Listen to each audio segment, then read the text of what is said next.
Wonderful. Good afternoon, or even good evening.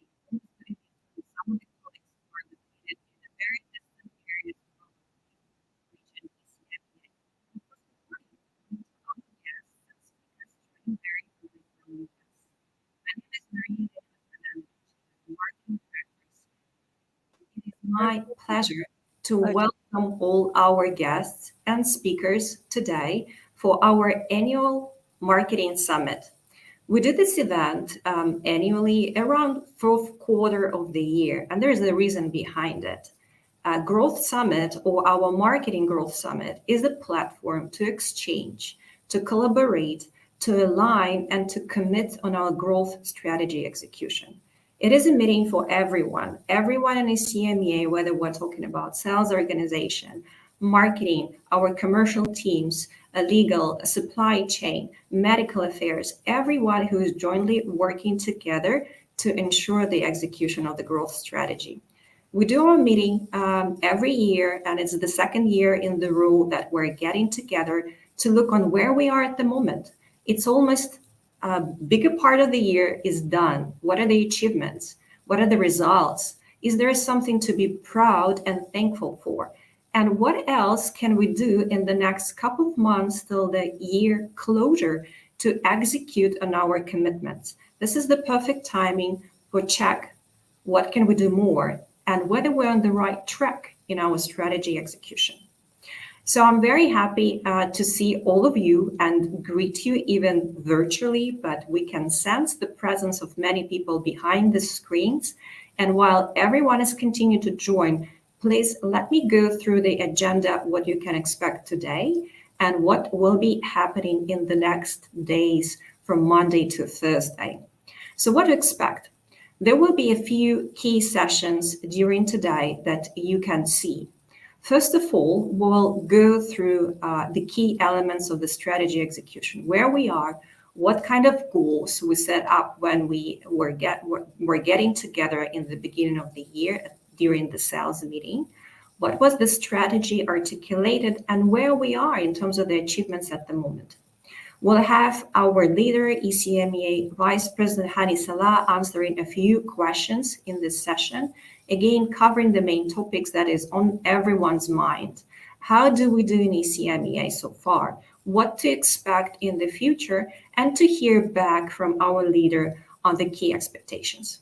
What else? The next section will be divided into a few areas. So we'll be talking about marketing leading the way.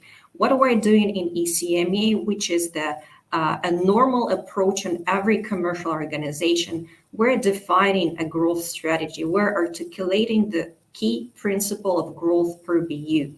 This is something that is enhanced and driven by the marketing organization with a close collaboration and execution of everyone who is shaping our team. So we'll be speaking specifically about the key projects that we already have established in the region or will be introducing very, very soon that can improve the efficiency, will streamline the focus, and ensure a very smooth and focused execution of our vision to grow. We cannot speak about the achievements and the focus without a topic related to agility. So what does it mean? We hear it quite often from our leadership, be agile growth, but what does it mean in the practical daily application? We'll have our guest speaker talking a bit more about practicalities of agile ways of working. And of course, we'd like to hear back from our cross-functional team to see what was achieved so far as a cross-functional effort. What was good? What are the areas that we can still improve as the team, as the organization, to support and to drive the growth further? And of course, this is the time for a little celebration. There are great programs that are already established in the region that are showing results. They are creating impact, very visible impact in different BUs, in different areas or a geographical footprint, but they're all very strong and powerful. And I can tell you very honestly, it was quite a difficult choice to select those winners among all the nominations and submissions that you shared with us.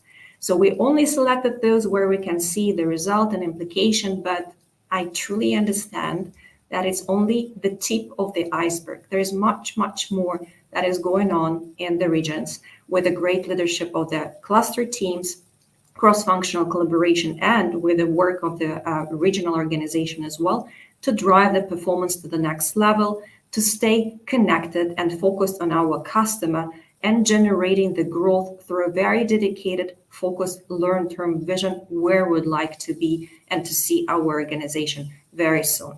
So in the nutshell, this is the agenda for today. This is how we'll spend the next 4 hours with a little break in between. You have an opportunity to chat with us, to share your feedback, your emotions, to ask the questions. Even though the agenda is very tight, we'll try to address those questions during the day. Or if not, then we will bring them back to the next 3 days and breakout sessions per each BU that will be driven by our regional marketing team to split into the groups and precisely talk about strategy for this business unit, where we can expect the growth coming from, what is the best practices, what we need to focus on, what actions to deliver and perform in order to be on track of this growth trajectory.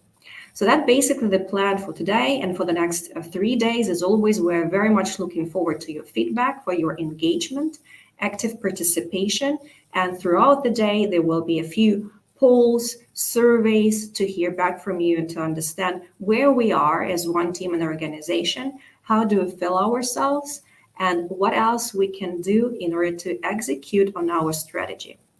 We have this year a very particular tagline for the meeting: growing faster together. And you can see this tagline, you will be seeing this tagline from now on in our regional marketing communications or cross-functional news or any other sort of two-way commitments and communications across the team, because this is how we consider our growth. There is something that is driven by certain functions, right? There is a strategy articulation, there is a clear vision how to grow, there is a growth platform how to generate this growth for B24 or other specific business unit activities. But what we do, how we deliver this growth, we deliver that together. So we're very much aiming for growing faster and growing faster together, not working in silos and isolation, but really partnering very closely and build those close relationships, whether we're talking about different functions, different organizations, or now with a joining of our wonderful Hillroom team, working stronger together as one organization, looking for the synergy and opportunity to grow even more. That's the agenda. So let me pause for a moment, and we have a few questions prepared for you before we start and allow a bit more people to join our meeting.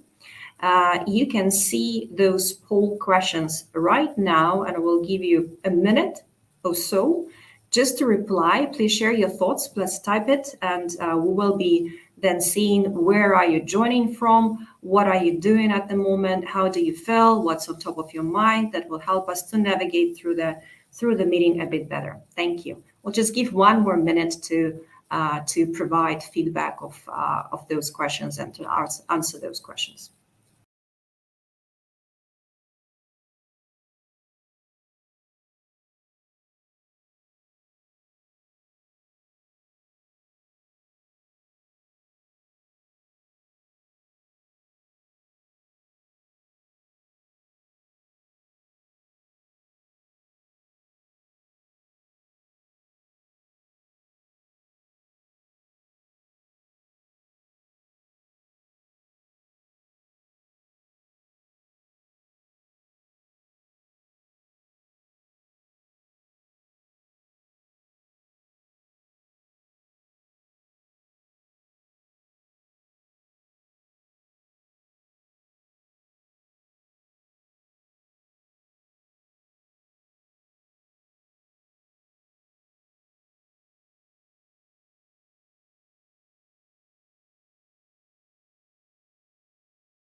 Wonderful. So I hope you could answer those quick questions. We will be looking into the results shortly. During the day, you saw the main agenda with the big ticket items that we'll be going through.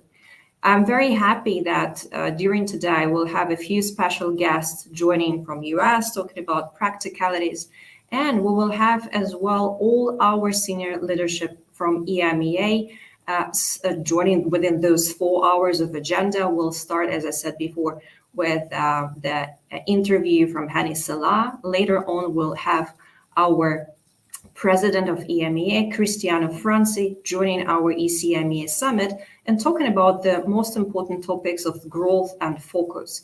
And a bit later in the day, we'll have our Finance Vice President, Brandon, joining us as well. So as you can see, even though we talk about an ECMEA Marketing Summit, ECMEA has been a part of the bigger region, and EMEA have a lot of focus and dedication from our senior leadership. So we'll hear more from our leaders throughout the day. Please stay tuned, stay online, and if you have any questions and comments, again, do not hesitate to post them into the chat box, and we will do our best to address those questions either today or within the next 3 days following in the breakout rooms.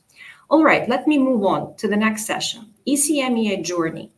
As you remember, when we get another session together, that was basically in the beginning of the year during the sales meeting, we're talking about a few areas of growth.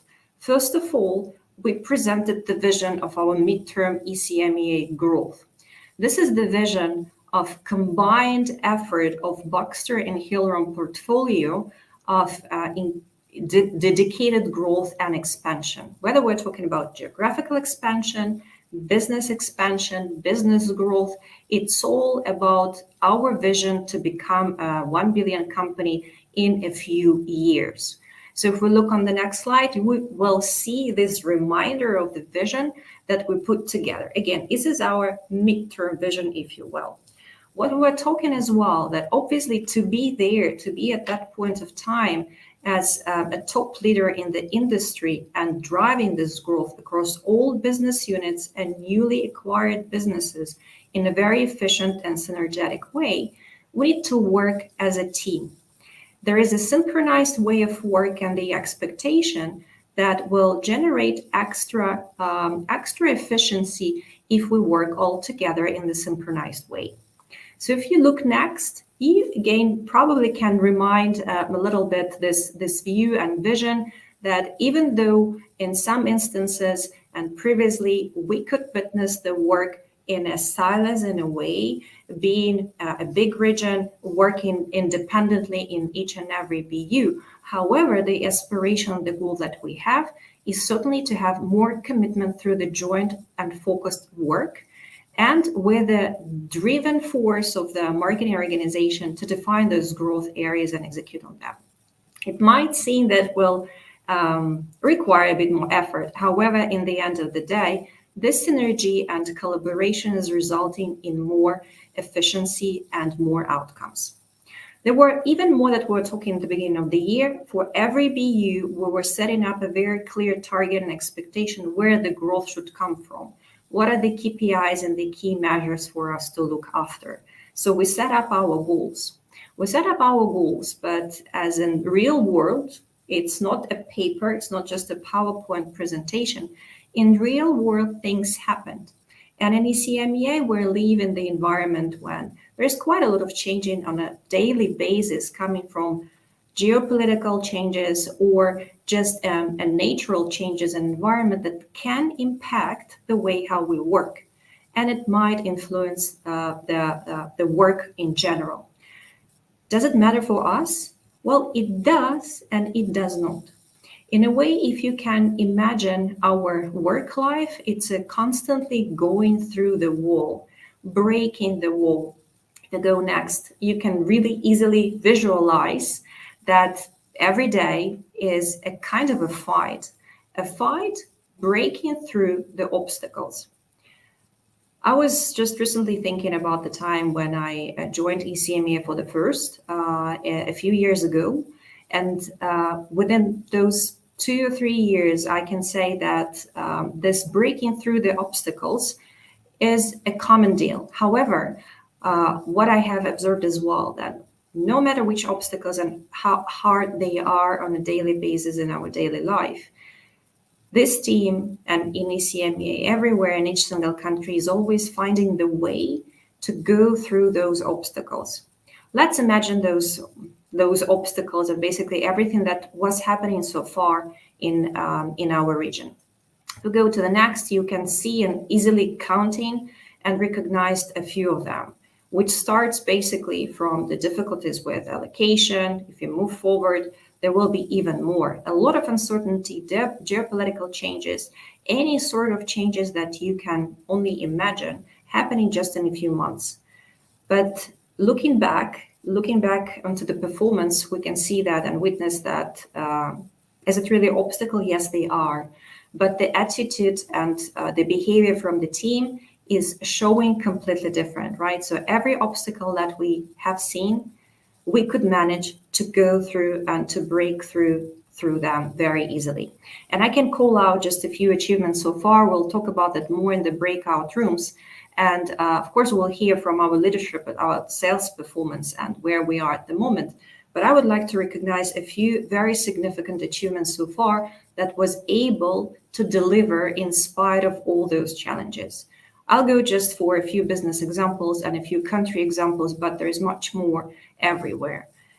Turkey peritoneal dialysis. This is the highest growth of net patient gain and input for the overall regional growth in the year. As a standalone cluster and as a standalone country, plus 140 patients so far, which is really driving the patient census growth in our region. More than 100 doctors we have been training in Turkey Educational Center to insert catheters.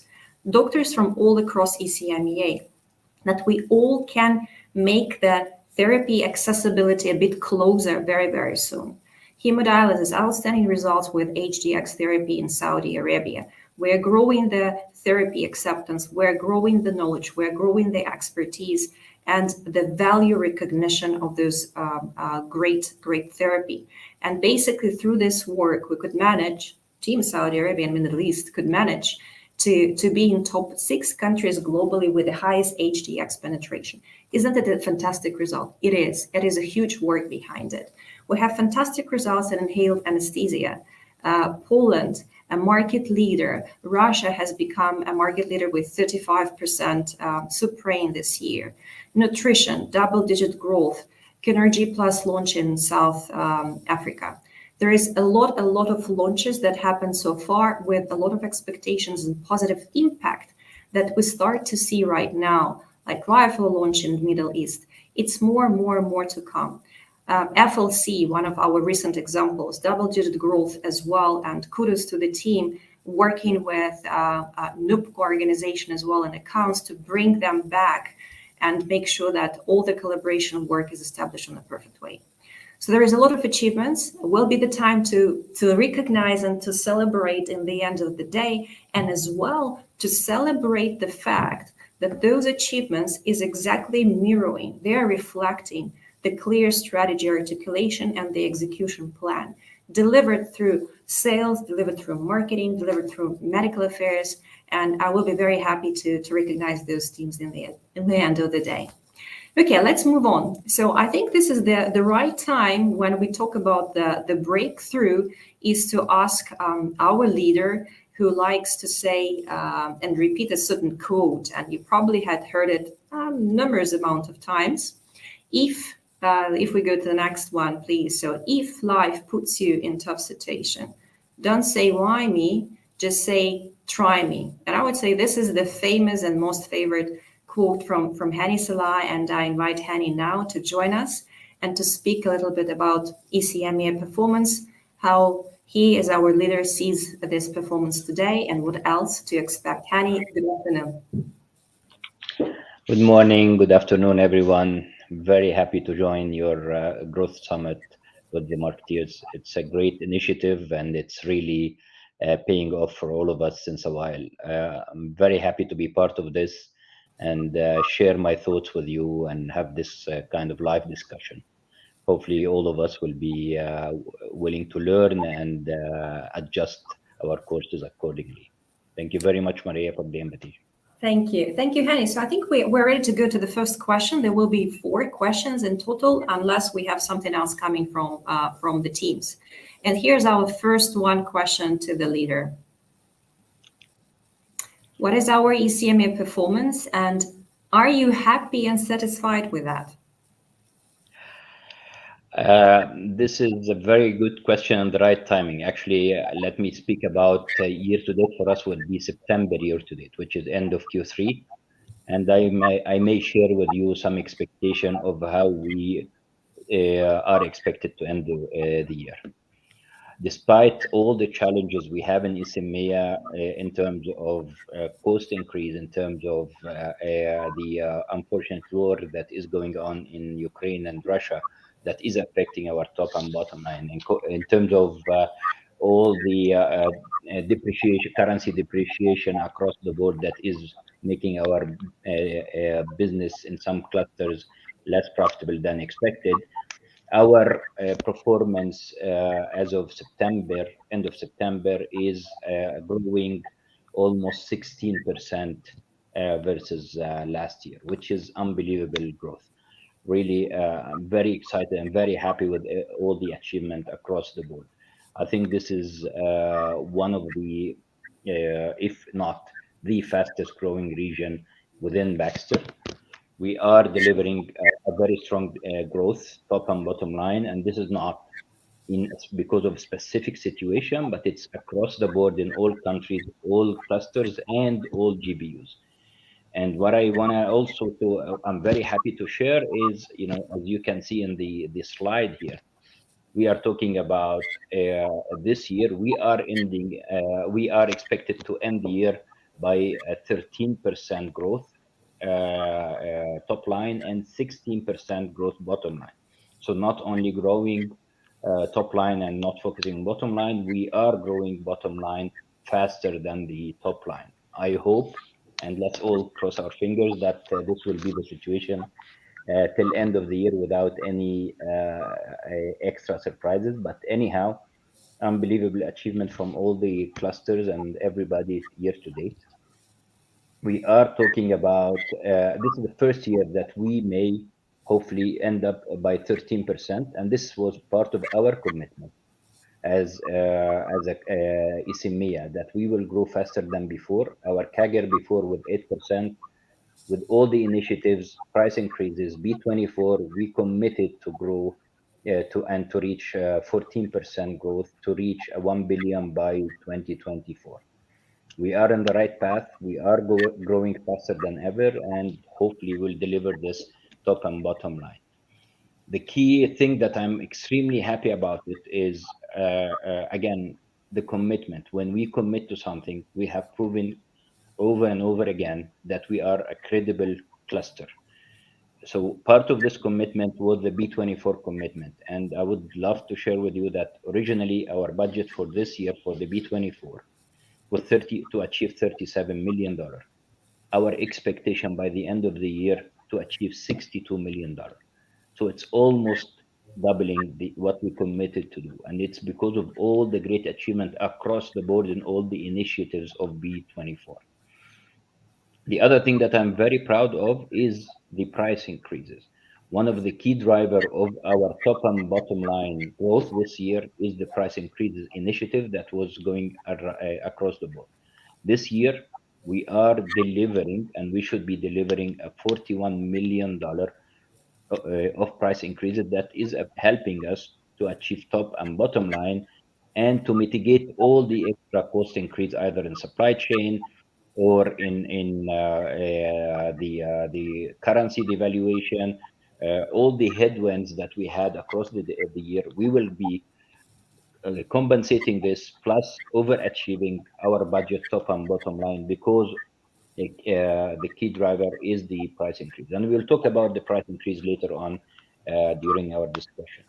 Geo expansion is becoming one of the key initiatives that is really helping us to deliver the growth.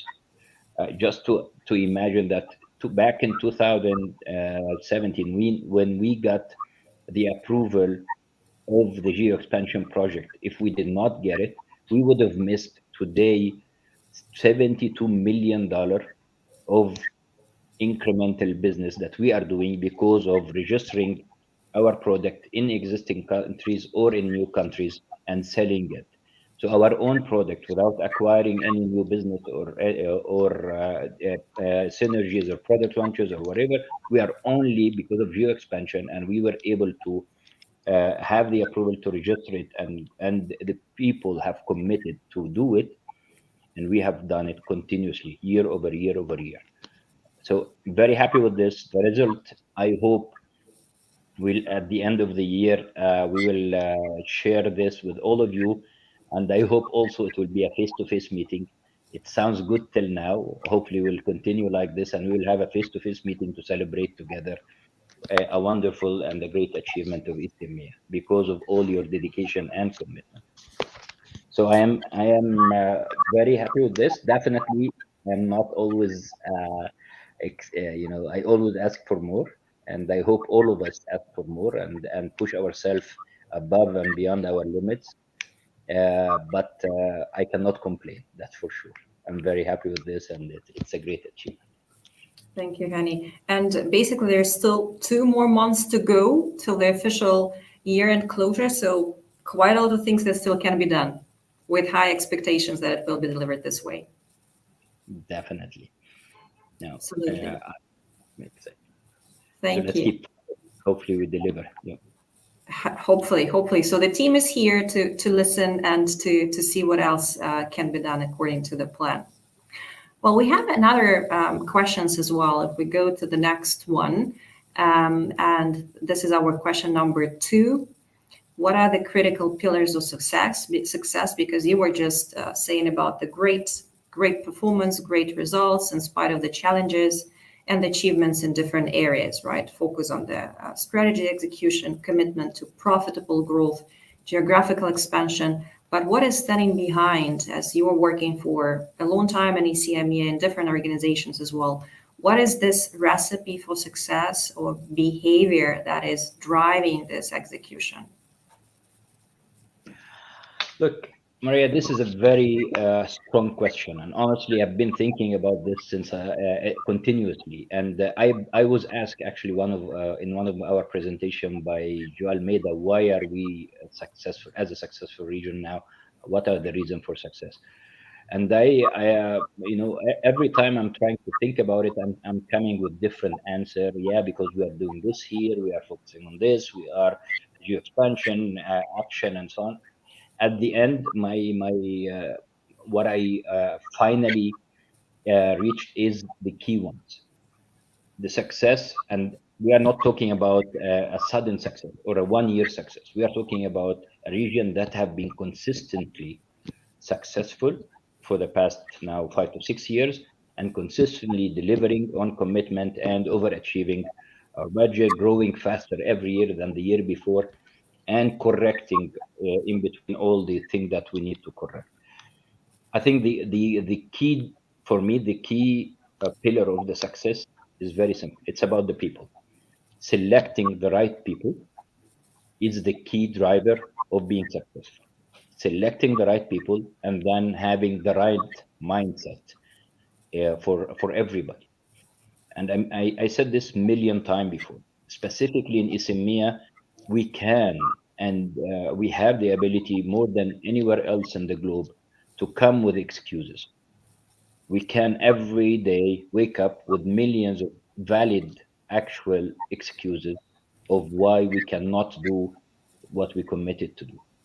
But we never do this. We have the right people who are having the right leadership, right mindset, right direction of finding solution. It's the right people with the mentality of finding solution instead of just pointing out what are the problems. And this is something that I am personally very blessed with right now. We have a great team everywhere that is not there just to point out what's our problem, but while pointing out what's our problem, bringing to us on the table 3 4 different type of actions and behavior to overcome this problem. And we do it before anybody in the world asking us to do it. So we are acting on it much faster and much quicker than anybody else. The other thing that we are doing very successfully in ECMEA, I think, is we don't talk too much. We go to action immediately. We don't spend times and hours and days of discussing possibilities. No, this is not possible. This is not doable. No, we have a direction. We have a situation. Once we are agreeing that this is the situation and we need to act, we immediately start acting. And then once we start acting, we correct ourselves across the road with all the fine tuning of what we want to do. And I would think that one of the greatest example of this would be this year the price increase. We have been aware of our situation either because of currency devaluation or some of the issues from the beginning of the year, even from November last year. And then we've been hearing a lot continuously about the continuous increase of cost of supply chain, different elements of costing, and so on. The decision was immediately to take action, and that's why we were able this year, and we will be able to deliver a $41 million of price increase. And let me tell you this, and this is not my own opinion, but this is the corporate opinion. This is the most successful region on implementing price increases across the globe, because we already acted very fast and very early, and we put different levels of action in all different directions. Definitely we have a great support from the team in Turkey, where they have done a great job of mitigating the currency devaluation and all different actions within the cluster. So majority of the price increases are coming between the team in Turkey and the team in Russia, because they were under pressure much more than anybody else of correcting the currency and the situation and the profitability issue. But still, everywhere across the total ISMEA, the price increases already was action long time ago. Some of it brought the revenue top and bottom line this year and will continue to bring it, and some of it will be affecting us and helping us, supporting us next year. I think a lot of other clusters and a lot of other regions will just keep discussing and discussing forever without starting implementing. And then when we start implementing, there was people with different mindset. Should we do it? Should we not do it? Is it the right direction or not? Until everybody is convinced now that it's a survival situation. If the company does not go to price increases, we will all suffer as a company and as a team member of for not correcting our profitability, and we will lose a lot of money on the table that will eventually, as a cycle, affect our ability to grow, our ability to invest, and our ability to support teams and portfolios going forward. So this is one of the key things that I believe we are extremely successful on. So number one is the right team. We have a great team members across the board, and we have invested a lot of time to select and fine tune the team members. The mindset, the right mindset. It's about how to do things, how to fix it, how to get different options and alternatives. Go and try things until it works, and a clear, quick actions everywhere. That everybody, once we get the direction, we all act as one, and we all go to this direction and deliver on it. So I would think this is the key driver of ISMEA success on the past few years. Thank you, Hani. And as we call this summit marketing summit, my next question is about the marketing role, right? We're talking about the great performance of the team, right people in the right place, quick reality to execute. What's about the strategy behind it and the role of the marketing from your point of view? Look, my opinion between marketing and medical are the key driver of growing the business within any region. Between marketing and medical working together, they are the what do you call the driver of our train. They are the one that is really boosting our action and driving all our strategies and action and focus everywhere. Marketing is not a supporting function and medical for me. They are not there to say to at any point of time to come and tell me, oh, I want to do this event, come and organize it for me. I need this training, come and help me with. For this product, give me some brochure. This is not the marketing position, and this is not what we have. We used to have this before, but it's not anymore. And this is not only on ECMEA level, but also across the board in all different levels of the organization. And we spend a lot of time, and I think, I don't know, Maria, was it 3 or 4 years ago when we said on the sales meeting that this is the year of focusing on marketing structure. And we have, I believe, within SMEA right now, one of the strongest marketing team, either within each country or even on centrally. The alignment between marketing are very visible because you cannot have a strategy on the top from the top level, and then in the implementation on the ground nothing is happening. Then everybody is wasting their time. We are just talking without any benefit, and we are just wasting time and resources and money where everybody is going to different direction. The great benefit that we are getting, especially in the past 2 years, is a clear alignment between the strategy that we want to go as total Itamea in and all the clusters. So it is both bottom up, up to down, everywhere. There is a clear alignment, clear discussion, support. All everybody is supporting each other to reach one single direction and one single goal. And this is also something that is helping us all. And I am coming from commercial. I would immediately, marketing team, either a supportive team that I would every day go to them because I need support, or I will totally ignore them because they are just there to talk and build reports and give some data and information, and that's it. From what I see right now, and even myself, the amount of time that everybody is going to the marketing team to help them and solving their problem and making sure that we are going all in the right direction, taking their opinion, asking for the support, is a clear indication that the marketing team across is the right one.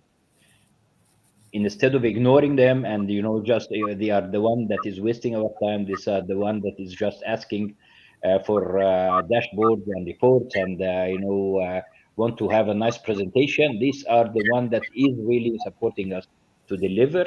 This is a huge difference, and this is where the marketing for me is a key driver.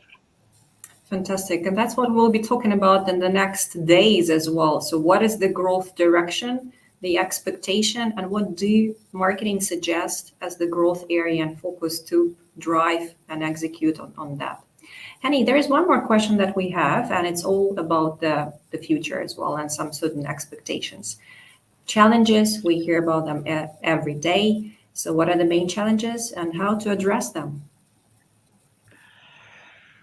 You mentioned a lot of the challenges that we have in Isimea in your first slide with all the roadblocks that we have. And honestly, we can add, I don't know, tens of hundreds of other roadblocks in Isimea, but we are a very agile team. My challenge, honestly, and I think all the management challenge currently would be about keeping people focused, making sure that everybody is not diverted by the challenges, and the team on the ground are totally focused to what they need to do and what need to be executed, while the management is taking the noise of all these challenges and trying to mitigate it and deal with it in all different direction, either internally or externally for the business. So the key challenge is to maintain the focus while all this noise and all these challenges are happening, and everybody do his job and keep everybody motivated in the same. It is not easy when everybody is facing challenges of deliveries, of market situation, competition, depreciation, currencies, wars, whatever it is, to keep the focus. So our key challenge as a team and currently and going forward is to maintain the focus and keep the motivation, and we will for sure succeed together for the sake of every single one of us within the ECMEA or within Baxter as a total, we will be delivering what is expected from us. Thank you, Hani. So that was all questions that we had. I know we're a little bit on time in our schedule, but maybe for a minute or so, if we have the results of the questions and comments from the team in the beginning of the session, can we take a look on that and maybe address one of the or a couple of the points from the team? Let's take a look. It's very small. I cannot read it, but it's about the participation. So fantastic. Thank you very much for joining. It's good to see that there are much more people joining every time. Majority of marketeers. Very good. Let's take a look to the next one. Any questions and comments? Okay. What is your achievement? Fantastic. Creating campaigns. Digitalization, focus on the customer, acute. Let's keep it till the second half of our meeting because all those deliverables and all those fantastic results is quite important to our recognition session and for the BUs as well. There was one more question. I don't know if people could have time to answer that is what's on top of your mind, right? Not only about what you're proud about, but what sort of question do you have? Do we have any feedback to that? Let's quickly take a look. Okay, what are you proud about? What are you looking forward in 2023? Maybe, Hani, we can take a look and scroll the answers for any extra comment from your side. More and more. Prismax launch, absolutely, we'll talk about that. Progress to be a partner of choice, great. PD prevalence, a lot of great initiatives. Yeah. Success is everything. Yeah. Concours of challenges. Well, golden words.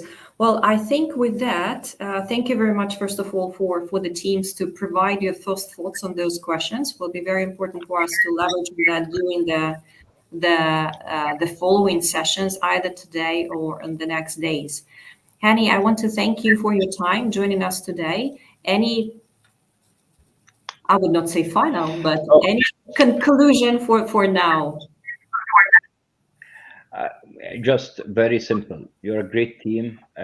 Keep working together, keep supporting each other, and we will always be able to mitigate any of the obstacles and deliver our commitment always. Enjoy these 3 days. Make sure that the alignment is there and learn from each other. It's a great team and great behavior. Thank you very much. Thank you very much, Hani. Thank you very much. So we'll do our best to do exactly as was said. Enjoy the time, exchange, commit, and align on our focus areas for the future. And with that, I want to quickly move to the next section. So we cannot speak about marketing activities or leading the way without actually talking about the team behind it, right? And of course, all our team is a big ECME organization. And if we talk about the marketing, this is the entire marketing organization. But at the moment, I would like you to know the faces and the names because there were quite some changes within this year within the regional marketing organization. And there will be team members who are absolutely crucial to drive the preparation of this summit in the next days, who will be driving through the business unit sessions with you as well, and who are standing behind every initiative and idea and strategic vision for the BU growth. So I just want to welcome the team at the moment. You will see many of them today and in the next days or in a separate sessions as well. But to meet and greet our team, just join me for a moment to see the team members who are driving and delivering every BU strategy here in ECMEA. Advanced Surgery, Serhan, I would like to welcome Serhan here. And I would like to invite as well Oana on stage. Oana is supporting and instrumental for our market growth initiatives, communication with HCPs, and driving one of the most important educational training programs as well. Then our regional team with going through quite a lot of changes as well in the roles, bringing the new perspective and bringing the new expertise in our organization. I would like to welcome Carla, who joined this year our organization to drive nutrition business. Yarek for medication delivery, again, a change in the business and change in the leadership. I would like to welcome Fuad, changing completely the scope of work and joining our team with a very important role of driving PD digital solutions. Natalia continued to drive PD from the regional point of view. And of course, Catalina, who changed as well, moving from acute to care solutions and actually driving this year the entire summit preparation. So thank you, Catalina, very much.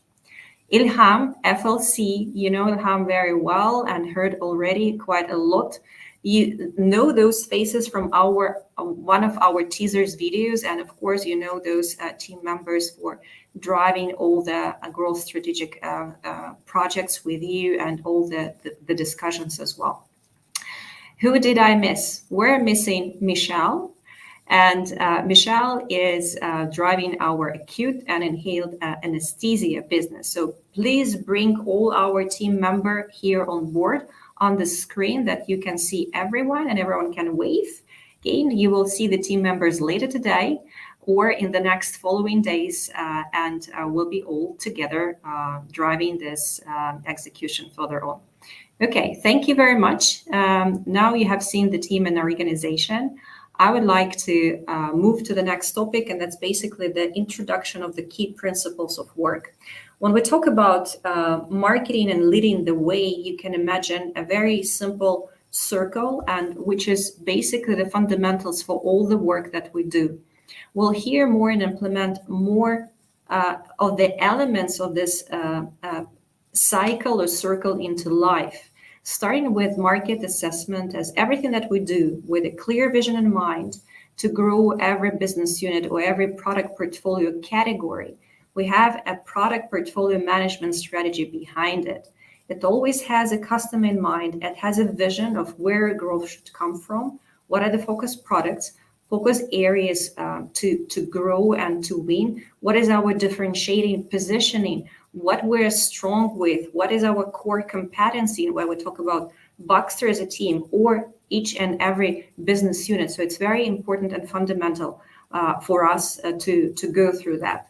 We start with market assessment and go-to-market strategy. And here using the marketing language, go-to-market strategy, it's all about the new product launches, right? So where we should go with the new product launch, what is the vision, the mid, long term, where we'd like to be successful, that afterwards translate into the plan, into our growth plan. It's a B24 growth platform, into the go-to-market plan, into the GeoX plan, what is basically is the next step of the product portfolio management strategy execution, action plan, and of course, measure of success, because for every goal and every strategic imperative that we have very clear KPIs. So how to measure the success? Are we doing well or not? And to go through this circle, implement it into life on a very solid basis. The new product I'd like to speak precisely right now, and a bit more to come when we'll be meeting again during the sales meeting in early next year. So at the moment, I would like to speak about very important initiatives that are fundamental to plan the growth into the future and to move even more stronger from opportunistic approach to a very solid planning mindset. When we plan in advance for years in advance where we see our product category to grow, to blossom, and what are those key success factors for us, not to drop and not to stop the business, but really continue to grow and deliver more. So with that, I would like to invite and introduce the three next speakers and big topics. One is dedicated to B24, and Claudia will be speaking about B24 as a product, a flagship growth platform, and a number of initiatives. Market assessment, this is the big project that we're rolling out at the moment with a few different steps behind it, but absolutely crucial and fundamental for alignment on all new growth areas in the future. And Michelle, as the leader of this initiative, will be speaking about that. And last but not least, I focus. So once we have a certain goals in mind, how do we track our performance? Yes, we have different dashboards, looking at the sales numbers, looking at the patients, looking at the KPIs and lag and lead metrics, how to marry them all together that they can give an informative decision, that they can allow you to see the picture in a whole, how you're performing, and what if you would need to change, what exactly do you need to change. So Carla will be going through this initiative. Let me stop talking for a moment, and I really invite on this stage Claudia to speak about B24, where we are and what to expect from this fantastic growth, truly growth flagship platform for ECMEA. Thank you very much, Maria, and good afternoon and good morning, everyone in SMEA. It's definitely my pleasure to talk about the B24. I know for sure that all of you are very familiar with this topic, but it's going to be definitely good to refresh a little bit, but definitely to give a little bit more insight regarding this very important initiative. So if we go to the next slide. This is important because, as Maria was mentioning, this is called the flagship growth platform. Why? Because it's about the plan, but mostly is about accelerating the plan. What does it mean? That in every cluster, there is a beautiful budget that has been done across the year, a long-range plan, but that was not enough. And to perform an acceleration out of that, what was important was to focus on the key strategic initiatives that are defined as such in every single cluster within SMEA. So if we look at the slide, the first part of the puzzle, which is BMT, SAP, GEOX, and value access and policy, represent most probably the growth platform that you are very familiar with. Business model transformation, which is the go-to-market strategy, is extremely important project.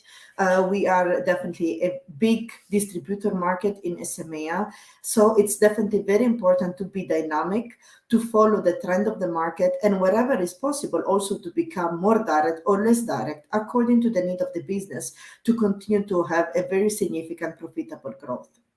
The second initiative is definitely another very important one, which is the SIP, so the injectable business, Calyx, and the new MPD, so the new product development within the injectable solutions represents a very strategic pathway to continue this growth. Extremely profitable product, but mostly very innovative solution within our portfolio, which is talking about breast cancer. And with that, let me also remind that October is the prevention for the breast cancer. So to all the women and not only, please be careful regarding that.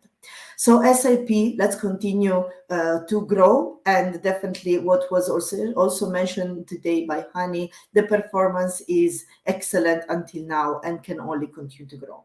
GEOX, very another familiar initiative that is bringing more than 52 new launches only in 2022 and more to come in the following waves. It's called Wave 2 and Wave 3. Those are the two waves that represent the strategic growth for B24 specifically.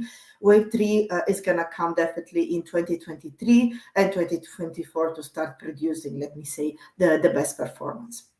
Value access and policy, which is also, let me say, called, recognized as market access, definitely represent a strategy for the medium long term. But what the team, not only within the market access with Aditya and the market access team across the cluster are doing, is also working on some short and medium term pricing initiative, which will continue to support as a baseline the strategy for the long term, which might require more investment and a longer, let me say, waiting for the results of this initiative. So if we close the parentheses for the very, let me say, most common and familiar initiative, let's go to the one that definitely will show a better performance in the coming years. First of all is local manufacturing. It's definitely a promising countries, or let me say region, SMEA for local manufacturing. There more and more government across the different countries are requesting big pharmaceutical and medical device company to localize in their perimeter to be able to support in a faster and better way the need of the different countries. So what the team is doing here is assessing what are going to be the best market to develop this strategy and initiative to make sure that we're going to be ready when it's going to be needed. Digital health, This is also definitely a new project. Everybody is talking about digital health and digital transformation, but also SMEA is becoming very concrete in that. In the Middle East and in South Africa, we have already very, let me say, interesting initiative throughout RCNet, Versia, and other initiatives that are coming. But considering that also EROM is playing in the near future a bigger role for the connected care, definitely we are expecting to see more and more for that. Business fix is another very important area, because when we talk about B24, it's not only about projects that are completely new, but is also regarding expanding the market share that we have or the market presence that we have. For example, a better performance in turnover, a better expansion in some of the portfolio that are already so strategic for the different clusters. So those areas definitely are going to be more and more relevant in the coming years under the umbrella of the B24. And last but not least, technical service. We are used to see technical service as a very important support function for all the commercial delivery that we have across the clusters. But now, under the responsibility and the new structure of Wojtek, this team will also develop more and more a profit center. So more initiative bundled with the current contract or new contract with the distributor and big hospital will represent a new way of performing. So more definitely to come. But just in a nutshell, if we move to the next slide, we can definitely see that B24, as was explained, it's already bringing a lot of beautiful results in 2022. So 37.6 was the expectation, 62.4 is going to be the last best estimate, and potentially even more to come. Here a summary of the key initiative that you have heard so far. So GEOX, Market Access, SIP, BMT are the ones that are already overperforming, or definitely at least performing in line with what was the expectation of the budget, and the projects are really growing and growing. So thank you everyone for the excellent performance so far. There is different teams that are working now for the preparation of the budget for next year. Just in a nutshell, also in this case, we are expecting to reach more or less 100 million for B24 for 2023 before the 160 million for 2024. It looks like an impressive number, but considering the wonderful growth that has happened this year, I think that for SME, sky is just the limit. So thank you so much for that, and back to you, Maria. Thank you very much, Claudia. Well, and thank you for the team who is basically driving all this performance for B24 behind it, starting from idea to the execution and the first result that we can see already and expect to see more in the future. So with that, let's move to the next topic as we talk about market assessment. This is a critical element for us to understand the environment and to map the opportunity to win versus what we have in our hands from the product portfolio point of view. What to expect in market assessment and what this project look like, what's the timing behind it. And the best person to speak about it is Michelle, who's driving this initiative from the regional point of view. Thank you very much, Michelle.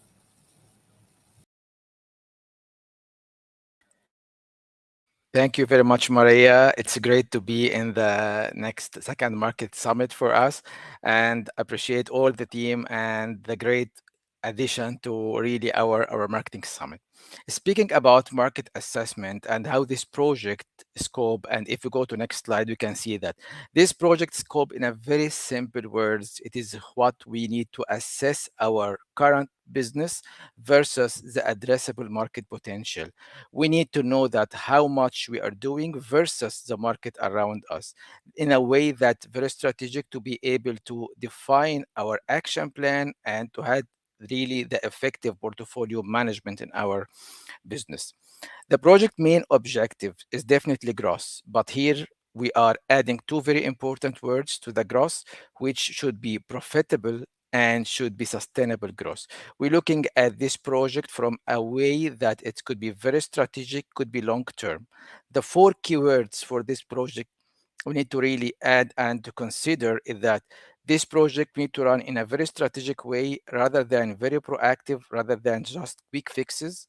The second, we need to run this project in an objective way, not subjective. This should be based on some data analysis, which is more objective in its nature. The third word here we need to add is to have this project based on our current situation. We need to run this project away a little bit from future assumption, future new projects, future new launches, like the future new product developments. We need to run it in a way based on our current portfolio registered in some markets, current business we have at the moment. The fourth element for this project, run it in a sustainable way. We need to look at the long-term plan, at the 3 to 5 years project, which is really critically important for us to think about this. Going to the next slide, how we expect to run this project. This is very simple. First, if we go to the first part here we do is to assess our current internal sales. Very easy data. We have all our sales. We know that we are doing this in this country and this in this business. Nevertheless, the next we need to go for is to assess the potential around us. As you can see, this orange circle is considered our addressable market around us as a potential for us. And definitely you can see a gap. How to assess this circle? Through account profiling. Last week, we kicked off the account profiling, which is a tool or some sort of a questionnaire that we need to do in our key markets to be able to assess the potential in the markets we are running at. Based on that, next we need to put this very nice matrix where we put these two circles, our current versus addressable market, in a matrix which elaborate more about our Baxter ability to win and our market attractiveness. And this will be the matrix. The further step will be very simple at that. We'll start to select, as we can see in the next step, that we start to select which are really our markets come into the core business and core growth, and of course the strategic bets. This is as elaborated here in this, I would say, red square. This will be our focus projects where we know that we have a gap assessed between our current potential and addressable market. And this gap and this business is high ability to win for us and also attractive business and attractive market for us. This is our ultimate aim to reach from this project, to have this matrix. And then in the next slide, we'll see our main actions here. The project details as follow. First, we need to collect the market data. Mostly will be internal data because we know that we work on some sort of hospital business, which is having very few accurate external data, but external data could be available as well. Second step, to assess the market potential.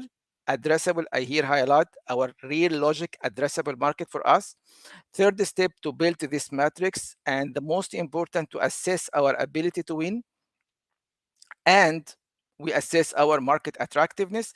Then we'll start to define the gaps and know which projects are within our strategic bets and core growth, and then start to execute our action plan. As you can see from this one, the main important pillar of this project first is to have this account profiling, or to get our internal data in accurate way, because this is the way we'll build all our future assumptions based on that. Looking at the next slide for the project milestones, which are critically important for us.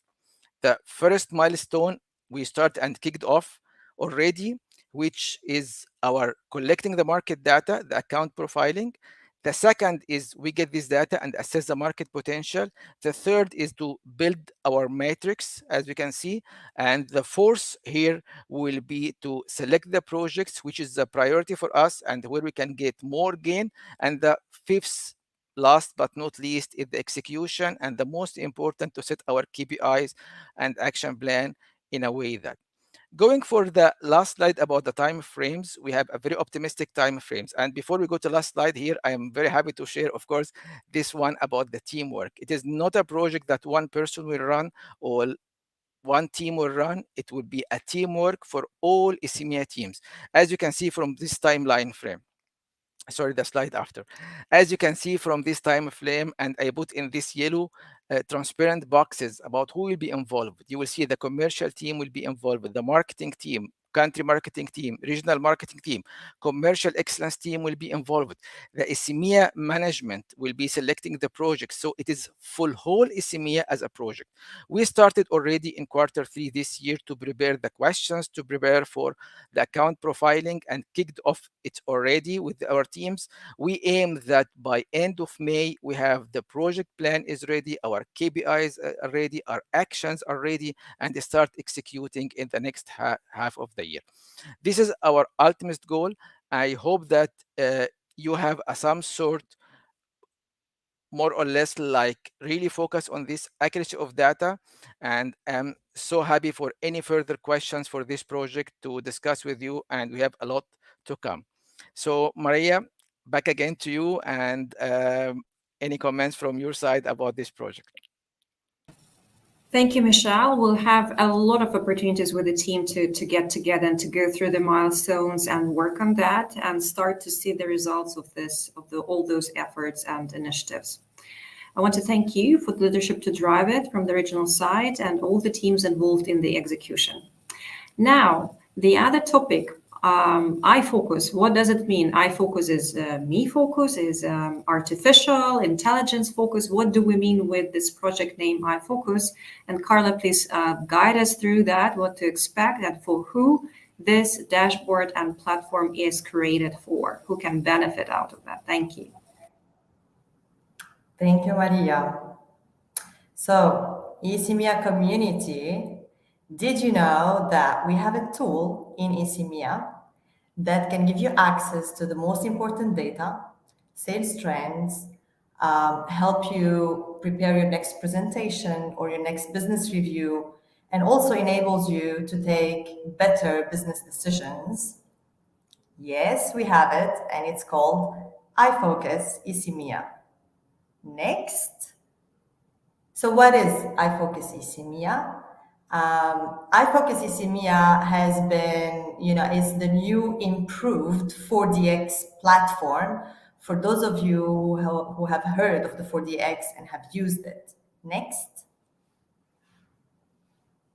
So 4DX has been established last year. I'd like to thank the previous team who has worked on this project and made it what it is. We were hoping for a better adoption of the 4DX platform. Unfortunately, the adoption wasn't up to the expectations. So recently we have been digging deeper into what has happened there and how can we improve this adoption. And therefore we came up with an action plan for this. Next. So a bit backwards. So what is the 4DX? The 4DX, on the next slide, please. The 4DX is a dashboard that has been created last year, where it gives you a very reliable information. What is the net sales trends, comparison with last year or budget, profitability, focused products, lead metrics. It is updated on a monthly basis, and it helps you it helps you get everything in one place. So next. So we have been thinking on why, as I said, the adoption is not as high as expected. And we have realized that a big portion of people in ISIMIA don't even know that 4DX exists. And for those of them who know, many haven't requested access because they didn't understand the importance of this tool. And many also have requested access, but simply didn't know how to navigate inside 4DX dashboard, therefore didn't use it. And we also have a good portion of people who have accessed it, are using it, and are benefiting from this tool. And they are saying, and the feedback from those people is that it saved a lot of time, it streamlined the workloads, and it's a very reliable source of information. Next. So first of all, after all this feedback that we have gathered doing a survey that you have all received, and also doing some focus group workshops, we have decided that definitely we need to work on driving the awareness, on improving the user experience, and also improving the content so it would fit all your requirements. And this tool will be somehow embedded in all the performance reviews, in all the presentations going forward in ECMEA. Next. So work is underway, of course, to present it to you in the very near future. So we have renamed this 4DX dashboard to be called from now on iFocus ECMEA. We are working on the content, and we are working on a full awareness campaign, I would say, between a launch event or launch a cluster virtual events and trainings on how to navigate inside it, and also, as I said, how to embed into routine business practice. Next. So a new name from now on, it is called iFocus ECMEA, no more 4DX, new branding and easier navigation. And next, please. So please stay tuned. You will hear more from us. Myself as leading on this project, and also the core team helping me on this one. So we will reach out to all the clusters for more news on the iFocus ECMEA. Thank you for your time today. Back to Maria for the next session. Excellent. Thank you so much, Carla. Thank you, team, for just giving a little bit of the view at snapshot of the key projects that we're working on. There are a few more to go through, and as I said before, we'll be focusing on that together with you offline, and we'll find a way to go through those initiatives with our marketing and commercial teams. And we'll speak more to connect all those elements into one picture to make it very clear why we're doing a certain things at certain point of time. It's all bringing together. It's all bringing together is the view of the focus on the strategy targets and the execution and tracking in the end of the day.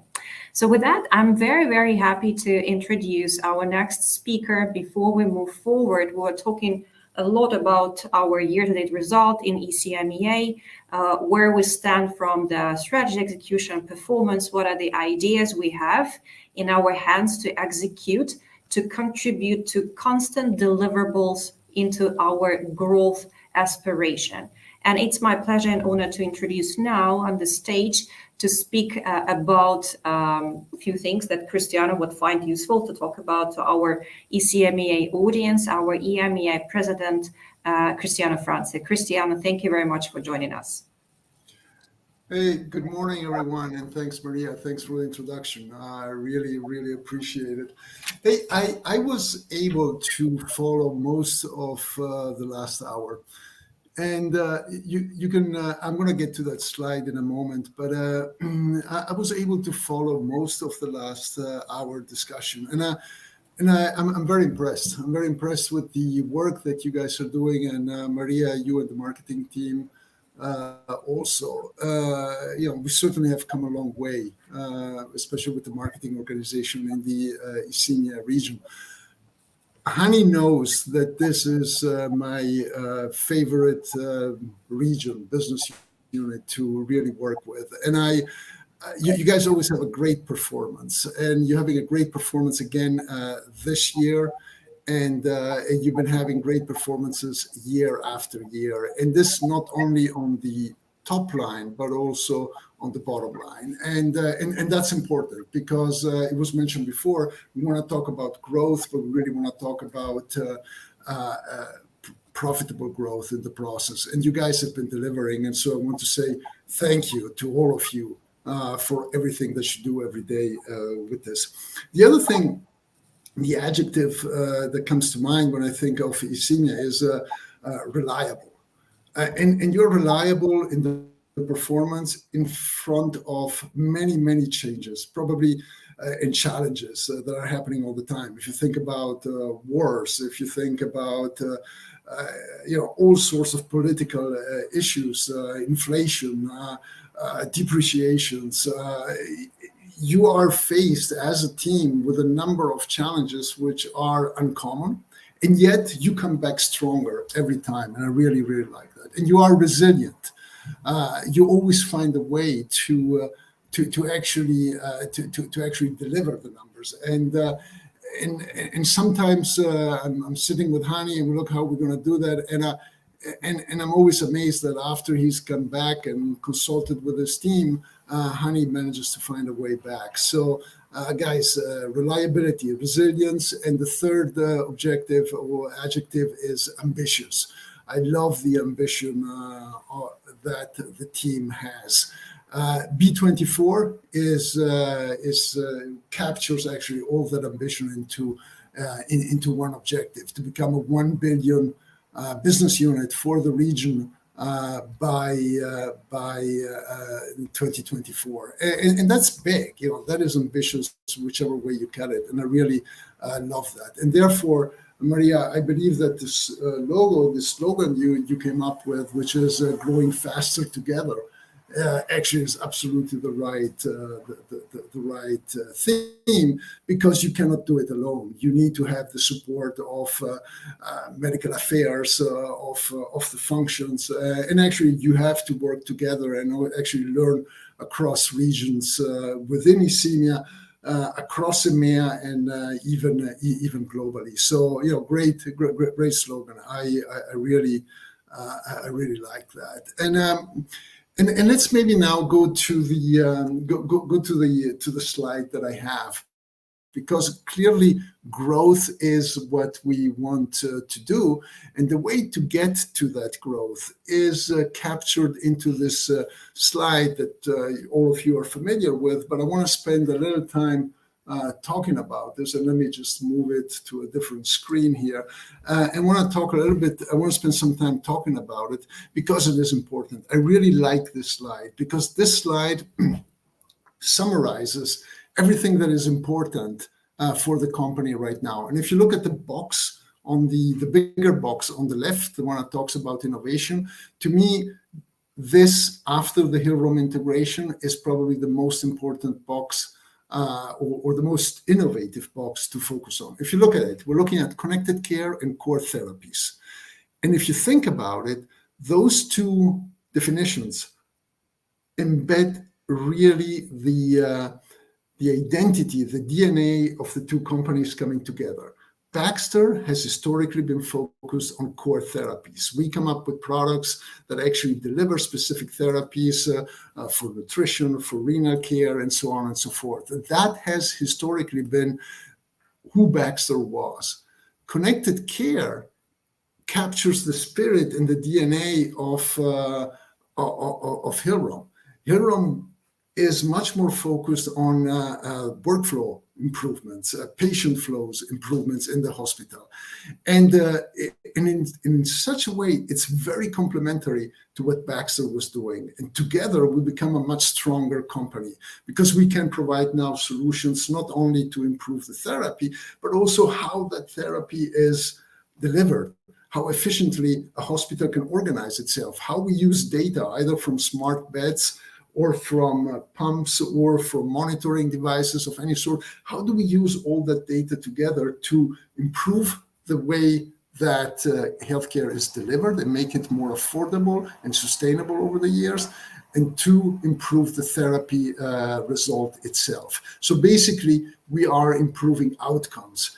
And I hope, even if in a very short time, that I help you see that, because it is it is the fundamental change that is happening to the company today as we become the new Baxter plus Hillrom that we were before. Before, we were playing only in the box below, not in the upper one. By addressing the way that healthcare is delivered, we can also improve the therapy itself. And that's the beauty, and that's where the innovation is going to come out.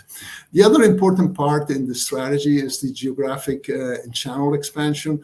This is really geo expansion in your area more than anything else, but also channel change. Are we still going to go with distributors, or are we going to go direct? Are we going to go semi-direct?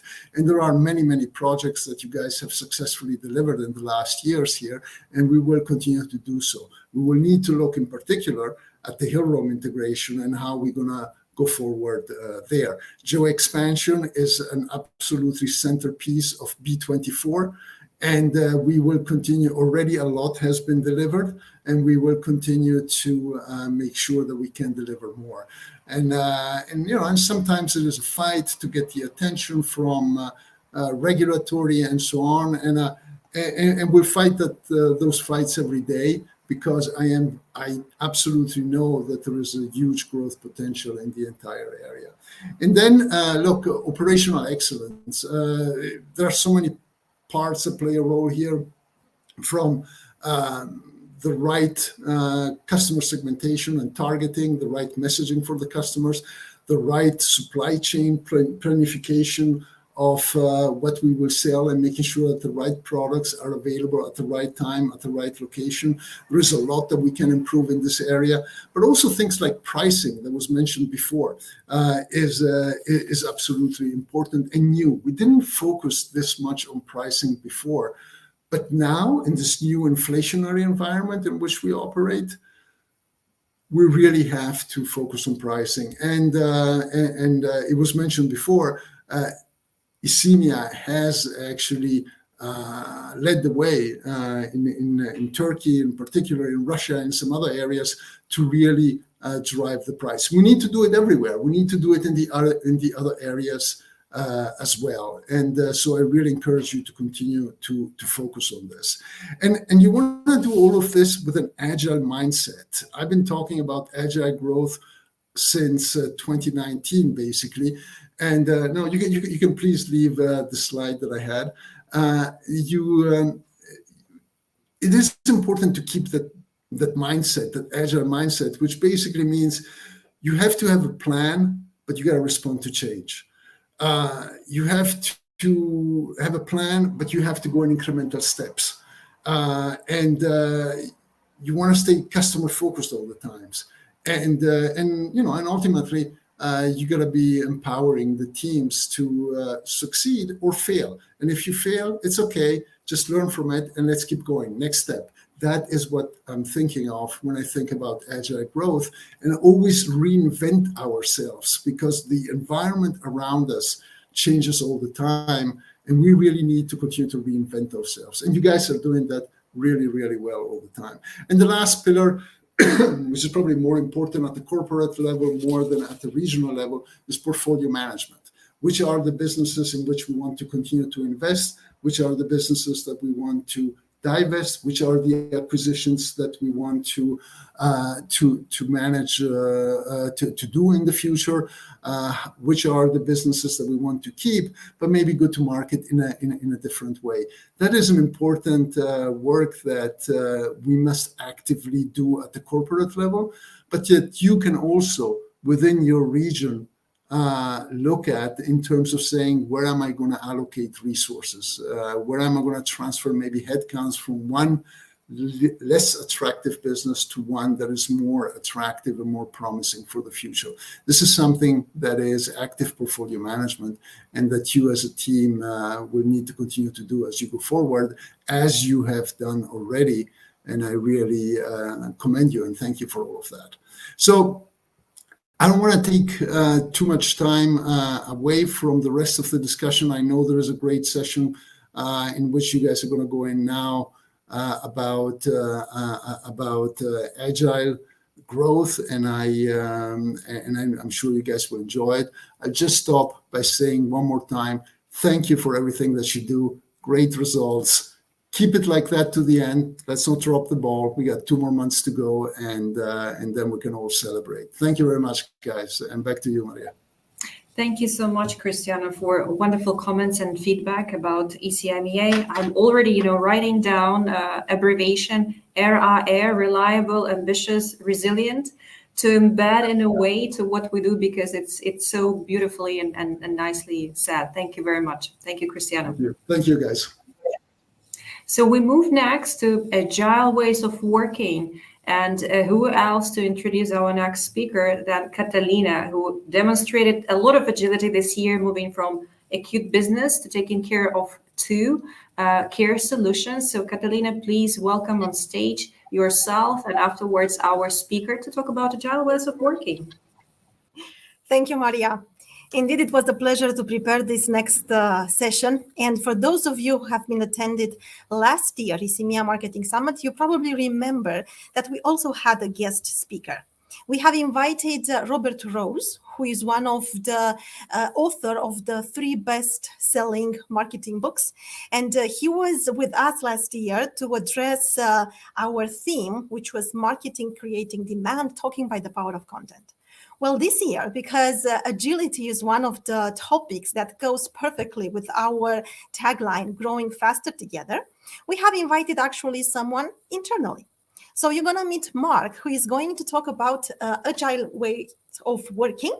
And that is to address basically how is our organization moving with speed, right? And how we are basically meeting these rapidly changing needs of our customer and patients. And Mark is going to walk us through how to think in an agile way, how we can work together, and how we can deliver projects together. So Mark, it's a pleasure to have you with us today. The stage is yours.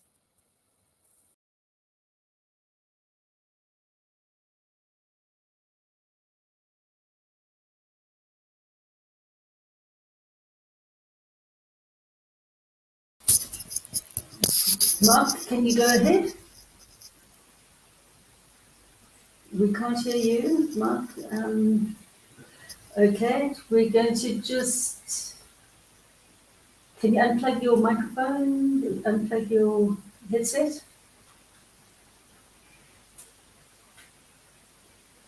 Mark, if you can unplug your headset and try again. Can you hear me?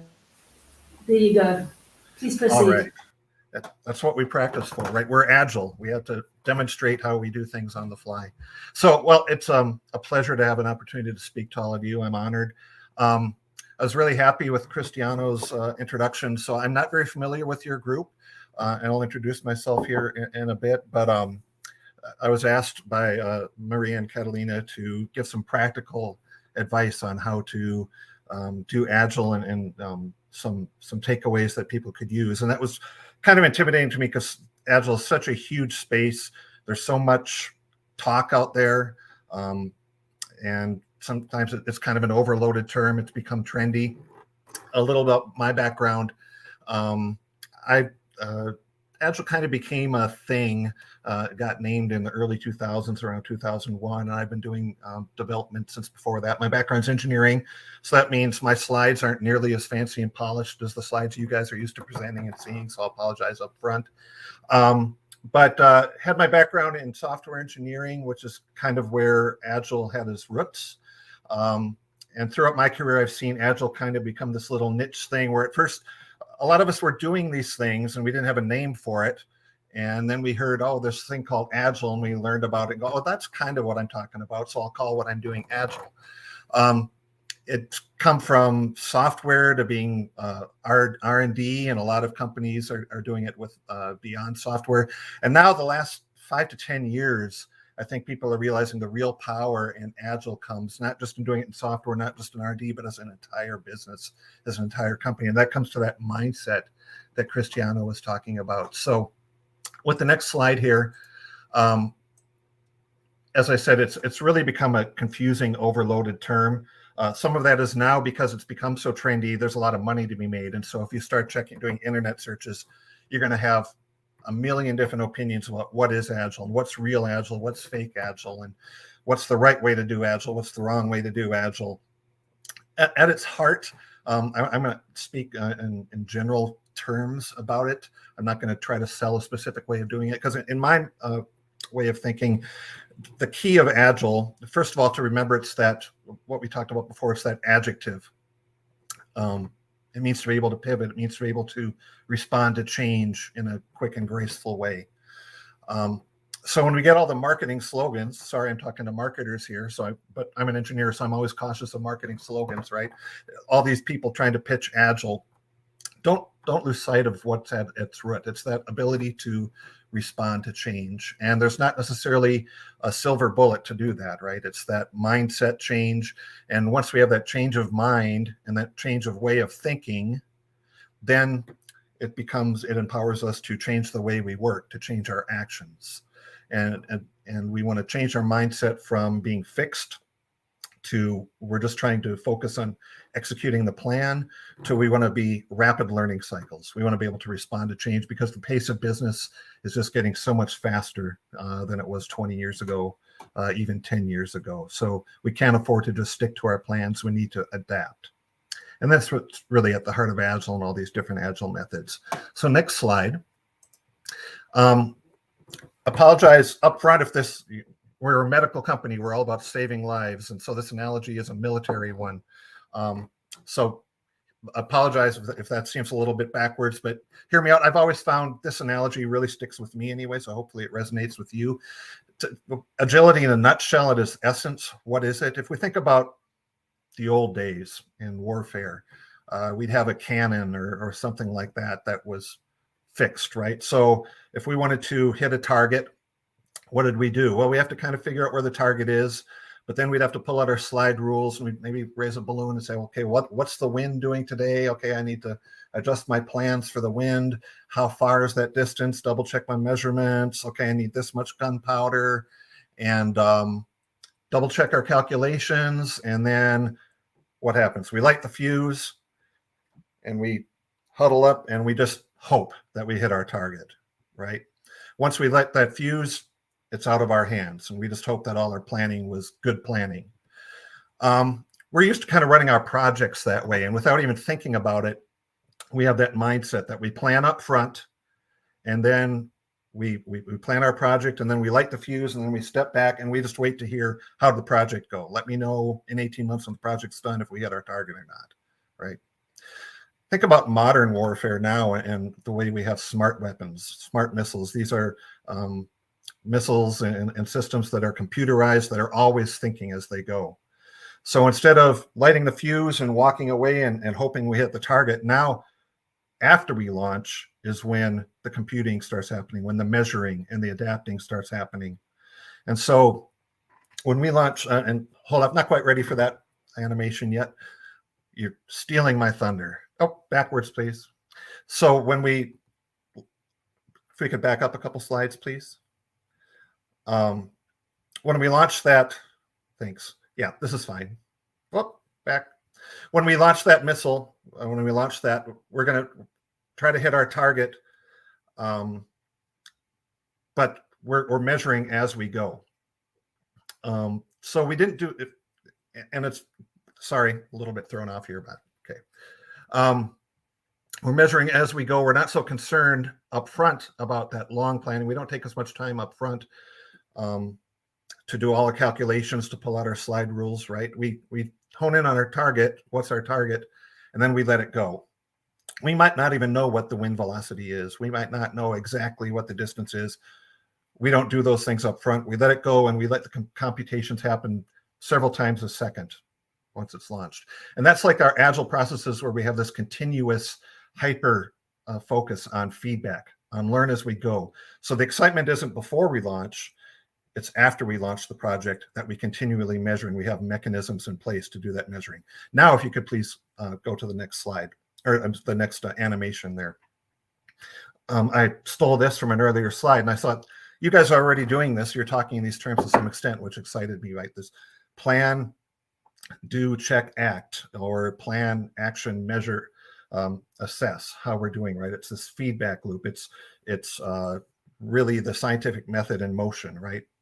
We're learning, we're adapting, just like that smart missile. So if we're going from a traditional project to an Agile project, it's going to feel a little bit different up front, right? We're going to start launching this new Agile project, and people who are new to it are going to say, wait a minute, I thought, what happened to all the planning? I'm used to doing more planning up front. It might even feel a little irresponsible. But no, we have to understand it's not that we're doing less planning, it's that we're doing more planning after the project launches. We're replanning and replanning and replanning. Other people who are new to an Agile project might say, boy, it seems like there's a lot of meetings. I've got every day there's a meeting where we're touching base, right? That seems wasteful. Well, it depends. If we're not changing our plans, then it might be wasteful. But the idea of an Agile project is that our plans are always changing. So just think about ways of working now. How would this trickle up and change your conversations you're having, let's say with your upper management. If instead of when we launch a project, we focus, as we're used to doing, to say, is my project green or red, right? Am I on track or am I off track? What if we change our conversations to are we hitting our plan to saying, what have you learned so far? And what if upper management's expectation wasn't to say, are you green or red, but say, what have you learned and have you changed your plan to adapt to what you've learned over the last quarter, over the last 2 weeks, even over the last day? That's a totally different change in mindset, and that's a change in the conversations we're having that stems out of this change of mindset. So next slide, please. I was, as I said, asked to get practical, and this isn't very practical, but really, again, just following up on what Cristiano said, right? That the heart of Agile really comes from a mindset. If somebody is talking about an Agile process, call a timeout and say, wait a minute, there's no such thing as an Agile process. There's no such thing as an Agile tool. We sometimes use that vocabulary, but at its essence, this here is the Agile Manifesto, which was drafted in 2001. And if you're to ask what's the closest thing to a universal truth to say, what is the definition of Agile? It would be coming to this Agile Manifesto. And you see this is written for software because it came out of software in 2001, but this has undergone a number of reviews over the years, and not a word has changed in this and all the reviews, because the people behind it have all reflected and said, yeah, that's still what our mission is. And you see it really boils down to just 4 value statements. So Agile isn't about processes. There are processes that facilitate Agile ways of working, Agile thinking. But Agile doesn't define a process. Agile defines a set of values. It's individuals and interactions over processes and tools. So it's all these value statements aren't saying that all of these aren't values, but it's saying some values are more vital to us, more important to us. So we're focusing on the individuals and interactions, less on the processes and tools. So again, if Agile process, well, that's not as important as the Agile, the mindset and individuals and interactions. Working software, we could change that in our parlance to delivering working value, working services, working products over the documentation. Wait, we're a medical company. We need documentation. Yeah, that's true. We need documentation. We're not saying don't do documentation, but we're saying that working product, that working service in the customer's hands is what it's all about. So the documentation serves that purpose. We don't do documentation just for documentation's sake and go, yay, we have great documentation. Until it's in the customer's hands, who cares about it, right? Customer collaboration over contract negotiation, responding to change over following a plan. We touched on that, and that's the theme throughout this whole thing, right? Is if we know exactly where we need to go and we're always right, you might not need to be Agile. But the fact is, business these days probably always has been, but especially these days, there's just too much changing. Both our knowledge is changing and the landscape around us is changing. So we can't afford to just stick to the plan. We need to replan. So next slide, please. I'm not going to dwell on these, but this is actually something I learned as I was preparing to speak to all of you. There's actually an Agile manifesto for marketing, an Agile marketing manifesto. I have the link for it here. And just glancing at it here, really saying the same things. The language is slightly different, maybe putting it in the context, as you can see, of your world more than a software world, but really talking about the same kinds of principles. This really at its heart is saying very much the same thing. Advantage for you guys to be familiar with this. Not only does it speak your language a little bit more, but that link there, here's an opportunity if you're looking to build up your skills in terms of becoming an Agile organization. Here's an opportunity to connect with other people in your world, in the marketing world, who are doing the same thing, and maybe get tied to that community that can focus on some of the specific sorts of day-to-day issues that you're dealing with in a marketing organization that, for me on an R&D side, I can imagine, but I'm not living and breathing your world day after day. So encourage you, if you're interested in this, take a look at this. And next slide, they also have some principles that go slightly more detailed. Again, we're limited for time here, so I'm not going to dig into these. But if you're looking to, with your team, if agility is something that you're looking to strengthen and have become more of a core competency, looking at this Agile Marketing Manifesto would probably be a great place to start. Maybe connect with it and have your team go through these and discuss these. And do these things seem in line with your values and what you think your principles are? Some of these maybe make you scratch your head and go, I'm not so sure why that would be better. And that'd be a great place to start with the discussion. I can tell you that usually those, when we look at those 4, or in the case of the marketing one, the 6 values, with a little bit of discussion before long, you can bring people who have never heard of Agile before, and that kind of makes sense. When you get to these principles, sometimes it can be a little more thought-provoking. Are we really going to only plan to a level sufficient to ensure effective prioritization and execution? I thought more planning is better. That sounds like you're kind of cutting corners, right? Well, it makes sense if we understand it in the context of that continuous planning. So let's not spend extra time planning on something for a year from now when that might never be what we realize. So let's focus on the right, just enough planning for the long term, but let's focus more on the nearer term planning where we have more certainty and we know that we're not likely to be wasting our time going down the wrong path. So as we go into the next few slides, it's going to start trying to delve a little bit more into the practical. But remember, they all stem from these principles, these values. Back up one, I think there we go. Thanks. So this slide here is the beginning of what I hope is a little bit practical, even though this one is still somewhat abstract. It's a real busy slide, I know. And I want to draw your attention to the upper left-hand corner first with those drawings, not like this, like this. Let's say you're dealing with some customers who need transportation, and currently they have no transportation other than walking. And you say, I'm going to bring some value to these customers. I'm going to start a car company.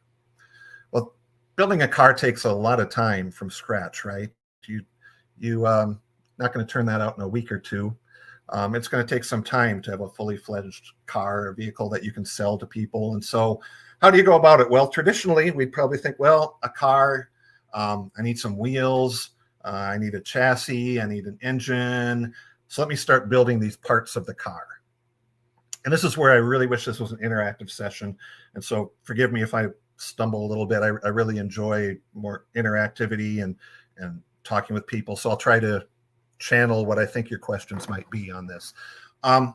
Seems to make sense. Let's start building the parts of the car, and let's build that car as quick as we can. But Agile says don't do it that way. Instead, it proposes build things in the iterative fashion, iterative and incremental. Incremental, we kind of sometimes we conflate those terms. Incremental, we build a little piece at a time, but iterative meaning we're delivering value and we're increasing the value as we go. We're not delivering parts of a system. We're delivering a system and then we're iterating on that system. So the very first transportation system might not be a car at all. Maybe it's a skateboard. Well, that seems kind of disappointing. I was hoping for a car and you're only giving me a skateboard. I can't do much with that. Although maybe for going to my next door neighbor, it beats walking, maybe, depending on where I'm at. But that's not, you haven't necessarily sold me on that. Scooter, maybe a little more.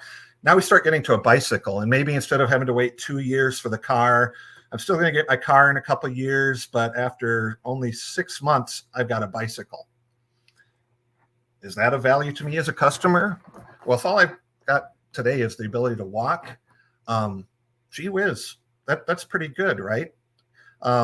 Yeah, I'm really looking forward to the car, but I'm going to have to wait 2 years for that car. And in the meantime, while I'm waiting that 2 years, while you're building wheels and you're building chassis and you're building engines, I've got nothing. Your company is offering me no value. I'm not impressed with your company. You haven't delivered me anything yet other than documentation and parts I can't use. What am I going to do with this steering wheel? I don't have a car to put it in, so I don't care about your steering wheel. Your bicycle? Well, it's not as exciting as a car, but boy, that sure beats walking to the store when now I can take a bike to the store. It sure beats when I've got 3 miles to work. It's a lot easier to bike to work than it was to walk to work. So I'm kind of a happy customer. I'm still holding out, excited for that car, but you've delivered some value to me. So when we go to those charts on the right, and I realize these are really eye-charty and small, but you see that step ladder there on the right-hand side. It's really, that's getting to this incremental and iterative value of delivery. So if at the end of the 2 years we do things the old-fashioned way and we deliver the whole car after 2 years, and we do things now the agile way where we deliver the car in 2 years let's even say for the sake of argument, maybe it takes an extra 3 months because we do these extra steps. Although we've got methods of working where hopefully that isn't the case. Hopefully it's actually quicker. But even if we neglect that and say it's about the same amount of time, do I care if you did it in an agile way or if you did it in a traditional big bang way? Yeah, as a customer, I care because I didn't have to wait 2 years to get anything at all. I started getting value when he gave me that bicycle after 6 months. So these last 18 months when I got the car have been better for me than if you wouldn't have given me that bicycle. So I want you guys, I really want it to sink in that mindset of frequent delivery, smaller batches, right? Rather than doing a big bang, we're going to spend all our time trying to be what seems more efficient. So we don't want to waste our time doing bicycles when we're actually really for cars. But if we think about, and this goes back to 90s slogans, right? We're delivering not a product, but a service. We're not delivering a car, but we're delivering the ability to get from one place to another. That changes our mindset. Now that bicycle doesn't seem like such a one-off thing. And in addition to delivering that value, which is something we're hyper obsessed with, how do we deliver value to the customer? I don't care about sticking to the plan. I don't care about how can I deliver value to the customer. The other thing we're benefiting from this is we're de-risking our overall project. Think about from customers who are walking and have never used a car before, and we get our requirements from that customer that we're going to deliver 2 years from now. What do they want in a car? How accurate are those requirements going to be? Those customers have never driven a car before. I don't know. We might guess correctly that they want 4 wheels and that they're going to want a steering wheel. But do we know anything about what their driving habits are going to be? What kind of a suspension system are they going to need? Are they going to be driving on neatly paved roads? Or are they going to be driving on bumpy roads and off roads where they need a suspension system? What kind of distance do they need to be able to make? Could an e-car work for them where they just need short distances? Or do they have to drive hundreds of miles and tow things behind them where maybe we need a bigger engine, maybe we need a gas engine, maybe we need more power in that vehicle? Those are wild guesses when we're talking years out. But if we iteratively, develop, we can be learning things about our customers' habits. That maybe the bicycle, we didn't learn too much, but now we'll get to the mopeds and the motorcycles and we start hearing feedback. You know what? The roads where I'm at are really crummy. I really care about something that can handle bumpy roads. So now as I'm developing the car, I was thinking, just a real cheap, inexpensive car that would have a simple, be optimized just for gas mileage or just for we're running electric, and I don't care about the suspension system. But now I'm learning, my customers' roads aren't so good, so I need to spend more time working on suspension system. So I'm learning about their habits. I'm getting feedback, and there's far less risk that when I finally launch that car, it's going to be something that isn't meeting their needs. So it's, again, that continual learning cycle, even from the scooter, even from the bicycle, even from the motorcycle. Before we get to our first car, we're learning about our customers, and we're going to be making a lot less risks that we're going to ultimately meet what their needs are. So next slide, please. How do we do this? I'm just scratching the surface on these examples here. So for all this, hopefully my goal here is just whet your appetite, and each of these could be a seminar or a class in and of themselves. So you can contact me through our Baxter Agile Way of Working Yammer Group Community of Practice. And I've got links at the end here, and we can talk more in depth about these. But I'm going to introduce a couple tools that really fit in well with this Agile mindset that can help you think differently about the way you plan your work, the way you monitor your work. The first of them is called a story map. Now, if you're not familiar, I don't know everybody's familiarity with Agile. We tend to work in something called stories, but could just as well be features, could be chunks of work, chunks of value, things that we're going to work on, things that we're going to deliver. We tend to, even in Agile circles, create a long linear backlog. First, we're going to do this, then we're going to do this, then we're going to do this, and we plan that way. What a story map does is give us a little better context about the work we're doing and lets us, I guess, a couple benefits. One is it helps us really elicit what are our customer needs.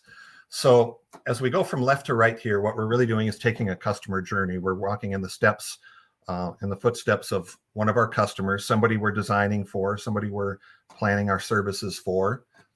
We're saying, what do they need to accomplish their task? So in this case, we have a simple example here of some sort of an online bookstore, right? So they need to be able to search They want to be able to view details on that book. They want to add it to their cart. They want to be able to buy it, pay for it, and they want to do some shipping, right?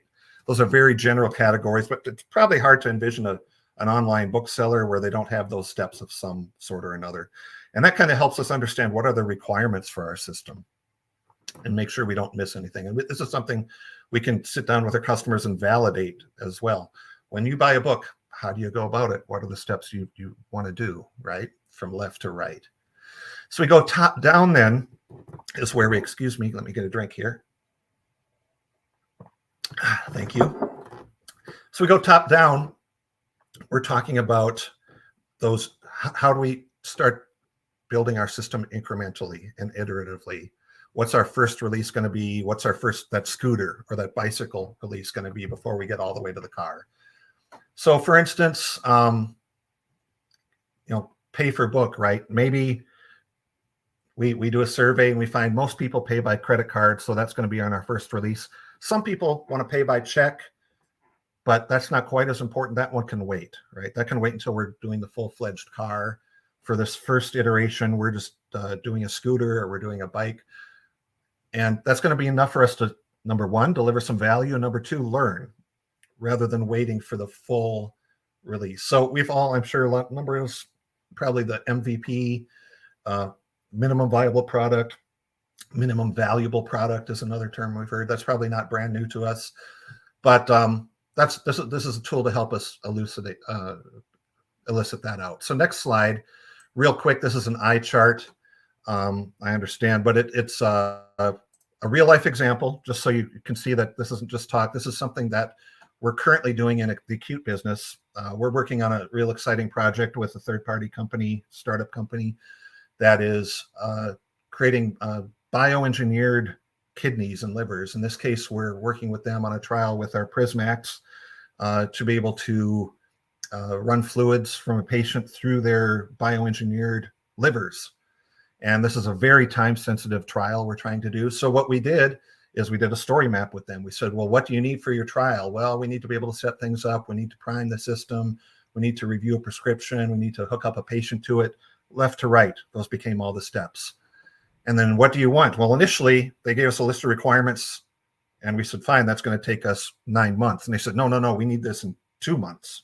I said, okay, well, that's not going to work. So we need to work on MVP, right? And how do we put it in terms? Well, we kept breaking it up into smaller and smaller chunks, and we went from top down. What's the absolute minimum you can get by? So for instance, I need to enter information on the disposable.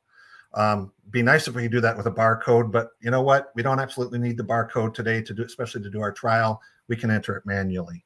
There might be some steps here where the UI is a little bit ugly. Is it okay if we just have a blank UI and we just say, read the instructions, and we give them a handout with a piece of paper?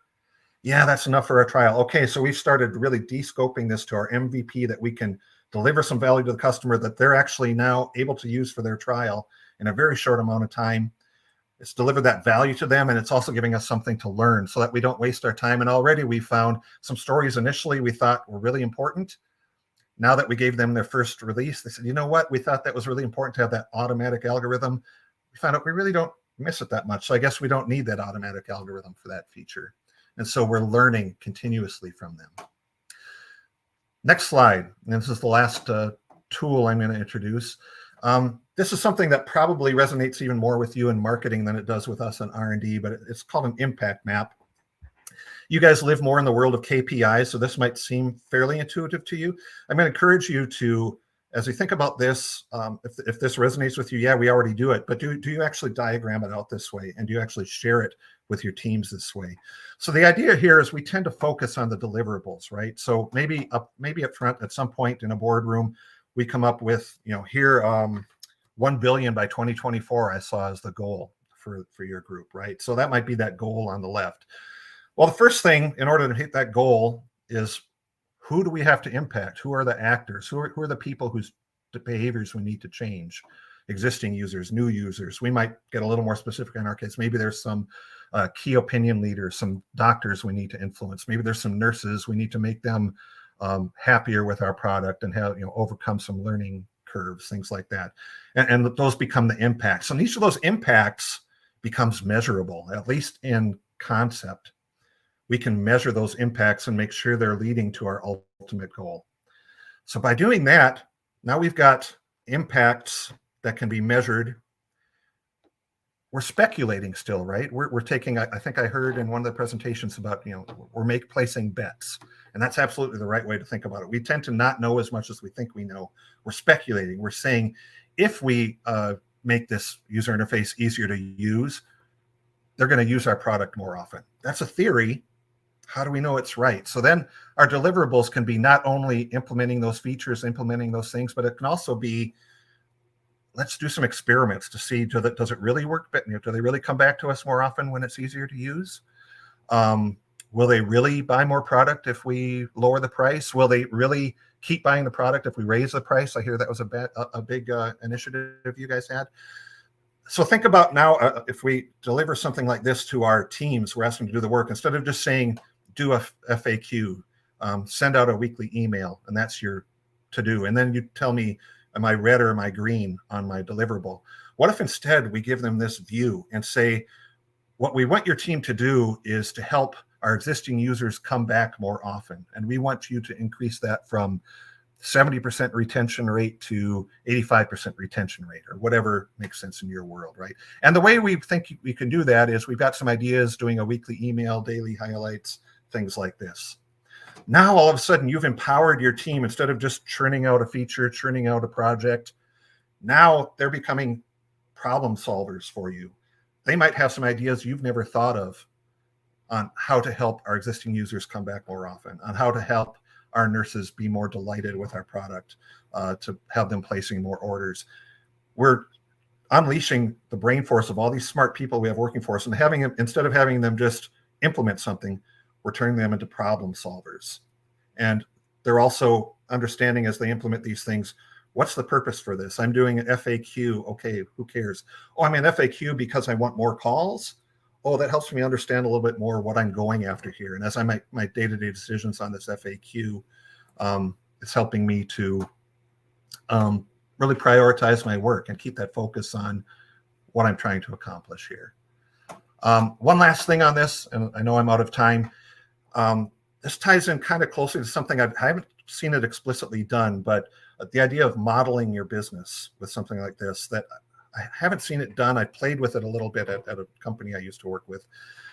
Studies show that your company will be more effective if you have a model.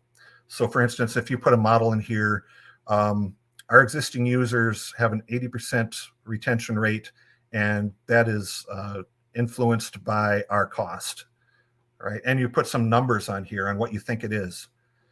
Then you can measure and go, are those assumptions right? We might learn some things that maybe the way we think our business grows are a little bit off, a little bit askew. And what's interesting is by modeling it in that way, even if your assumptions turn out to be totally wrong, it actually benefits your business by a pretty substantial amount. Sorry, I don't have the statistics ready because this is something I just thought of, and it's been a long time since I dug this out. But I think it's pretty easy to say, just going through the mental exercise, instead of just here are all these cool ideas I want to do, but tying them back to, well, this is a cool idea because I think it's going to have this impact on these people, really helps you narrow your focus and helps you sharpen your focus. So last slide is just for more information, lots of resources. I just scratched the surface. I could go on for hours and hours on these things, and I'm always excited to do so. So number one thing there to be aware of, if you're not aware, we have in Baxter in the Yammer groups, we have a group called Agile Ways of Working. You can get a hold of me independently, but you can get a hold of me or other Agile experts we have in Baxter that way. We can set up additional chats and working sessions to take deeper dives on any of these things. Number of other links there. Obviously, plenty of information you can get lost in. But just thankful to have this conversation with you guys, and hope it leads to some more cool conversations and just changing that mindset, changing those assumptions we make into working more effectively. So thanks so much for your time. Thank you so much, Mark, for sharing this very complex topic with us in such a short time. Indeed, you are right. This deserves to have a larger time to address it. But thank you for sharing that with us. And a very good reminder that we do have some internal resources, and I'm strongly encouraging you to go and check them yourself or to reach out directly to Mark. Now, thank you for all of you in the audience who have spent the first 2 hours with us. It is time for a well-deserved coffee break, but do not go away from your screen because we want to share some visuals with you. I'm not going to tell you which kind of visuals. I'm going to let you discover, but try to be back on time because we do have the second part of the agenda, which sounds to be very interesting also. We have a special guest from the EMEA Finance. We have a very strong panel with a fire chat, and last but not the least important, very well-weighted marketing Oscar session. So see you after the coffee break and enjoy.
Speed is only useful if you're running in the right direction.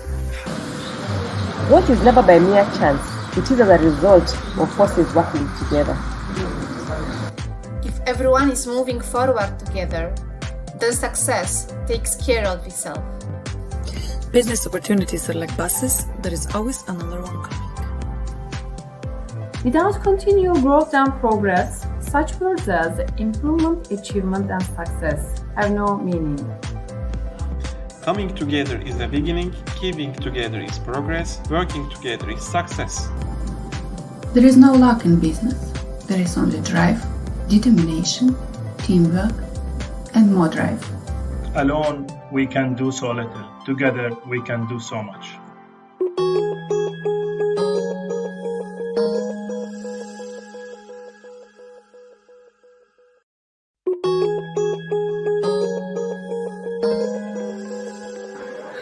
Speed is only useful if you're running in the right direction.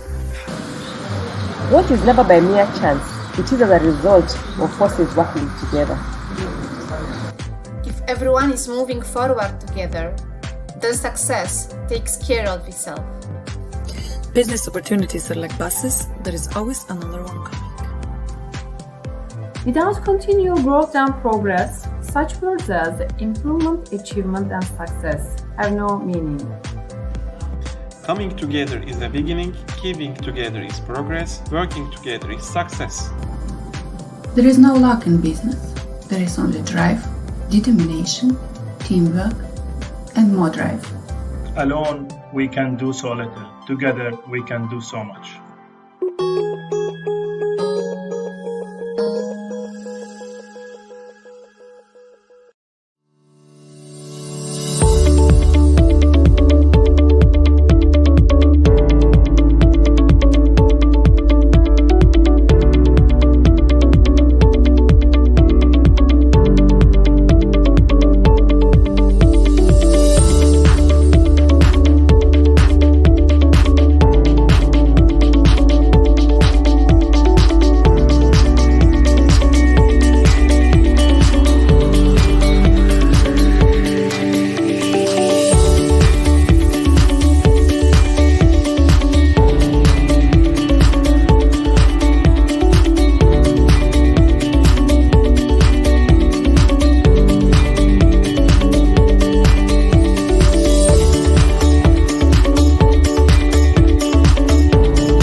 right, I think this is the time for me and for everyone to put the coffee or tea mug aside, and we are back to our plenary session.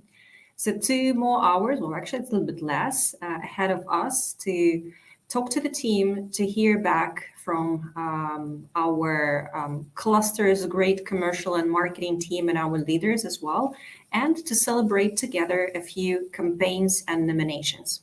Before we do that, I would like to introduce and to invite to the stage our one more EMEA leader, VP Finance, Brendan Ferguson, joining us today in our ECMEA session. And as we were talking a little bit earlier today with Cristiano, with Hani, and with all our team members about agility, about the growth, what ECMEA is solid and can recognize or associated with. And there are very, very interesting definitions, right, that we came up during those first 2 hours, which very nicely represent what we're doing at the moment, what we're aiming to do more. Reliability, resilience, and our ambition that we have in ECMEA in everything we aim to deliver and we commit to deliver and we execute towards that. So where we're at that moment, we're talking about that in the first half of the meeting, our results, our successes so far, and aims for more growth in the future. So Brendan, if you can join me now on the stage, a little bit talking with our team as well. What is the important message or comment from your side? What shall we keep in mind for ECMEA for the future growth and steps? Maria, thank you. And Maria, that I hold your team in very high regard, as we've spoken about often. And I'd like to make a few observations, if that's okay. I've had the pleasure of joining the first 2 hours, actually. So I've listened in on the conversation. And my first observation is the consistency of the message that we have in ECMEA. I heard Hani talking about our ability to be one step ahead of the game. And I think this is something that Cristiano mentioned, that we have observed at a regional level, how proactive ECMEA is at addressing issues and problems in the region. Not just risks, but our ability to seize the opportunities. And I think, Maria, my other observation was the focus on growth. I saw the team messages on priorities for 2023, and I think the overwhelming takeaway was growth. But I don't think we should lose sight of the fact that that growth in ECMEA comes at a very high profitability generally. So it's profitable growth. It's not just growth. And I think that's a really important feature of the region. If I think about ways that ECMEA marketing can contribute to EMEA, we are heading into a very difficult business environment. Cristiano mentioned inflation. We are managing today a currency devaluation of the euro and the pound that we haven't seen for many years. No person in business today in a mature market has had to manage inflation. But these types of things are elements that we deal with in ECMEA on a very regular basis. Maybe not in every market at the same time, but certainly it's a continual theme. And I think Western Europe in particular has a lot that we can learn from ECMEA. And if I focus on the ECMEA marketing in particular, the areas that I would like us to lead or continue to lead and to focus on in, let's say, 2023, would be first and foremost pricing. You guys have done such an impressive job on price in 2022. Europe's following, but it's slow, and we need to become better and more proactive at this. And from a marketing point of view, One observation I would make is I don't think this is embedded in our processes. I don't feel like we have a good understanding of product differentiation, how the product's positioned in the market, what that means for price elasticity, and therefore how much can we command on price. So I know you guys speak about this a lot.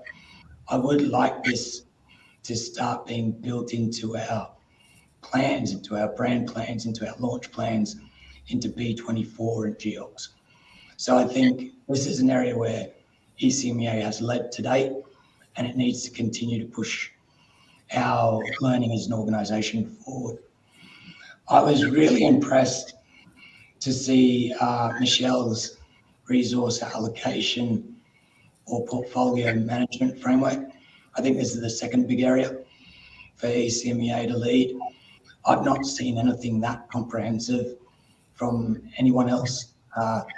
So actually, I would love to get into the detail of that with Michelle at one point, because I think that's going to be critical. And the reason that it's going to be critical is my third point, really.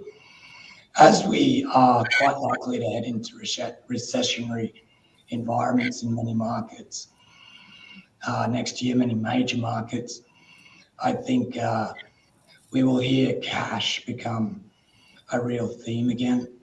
And the way we deploy our scarce resources will be really important. So from a marketing perspective, I'd like us to think about when we decide on things like market attractiveness, for example, and when we are looking at B24 and geo expansion, let's not just focus on growth and profit, but let's remember that cash, as you'll hear from many finance people, is king, and it's the lifeblood of this organization. So let's also, elevate the importance of our cash decision-making in our marketing plans. So that's kind of what I've seen, what I've heard, Maria. The key areas for me next year: price, resource allocation, and cash. And I think you guys play a fundamental role, actually. Thank you. Thank you so much, Brendan. And now, as we showed our commitment and intention to do the market assessment and many other initiatives, and our leaders was listening to, we have no other way but just deliver.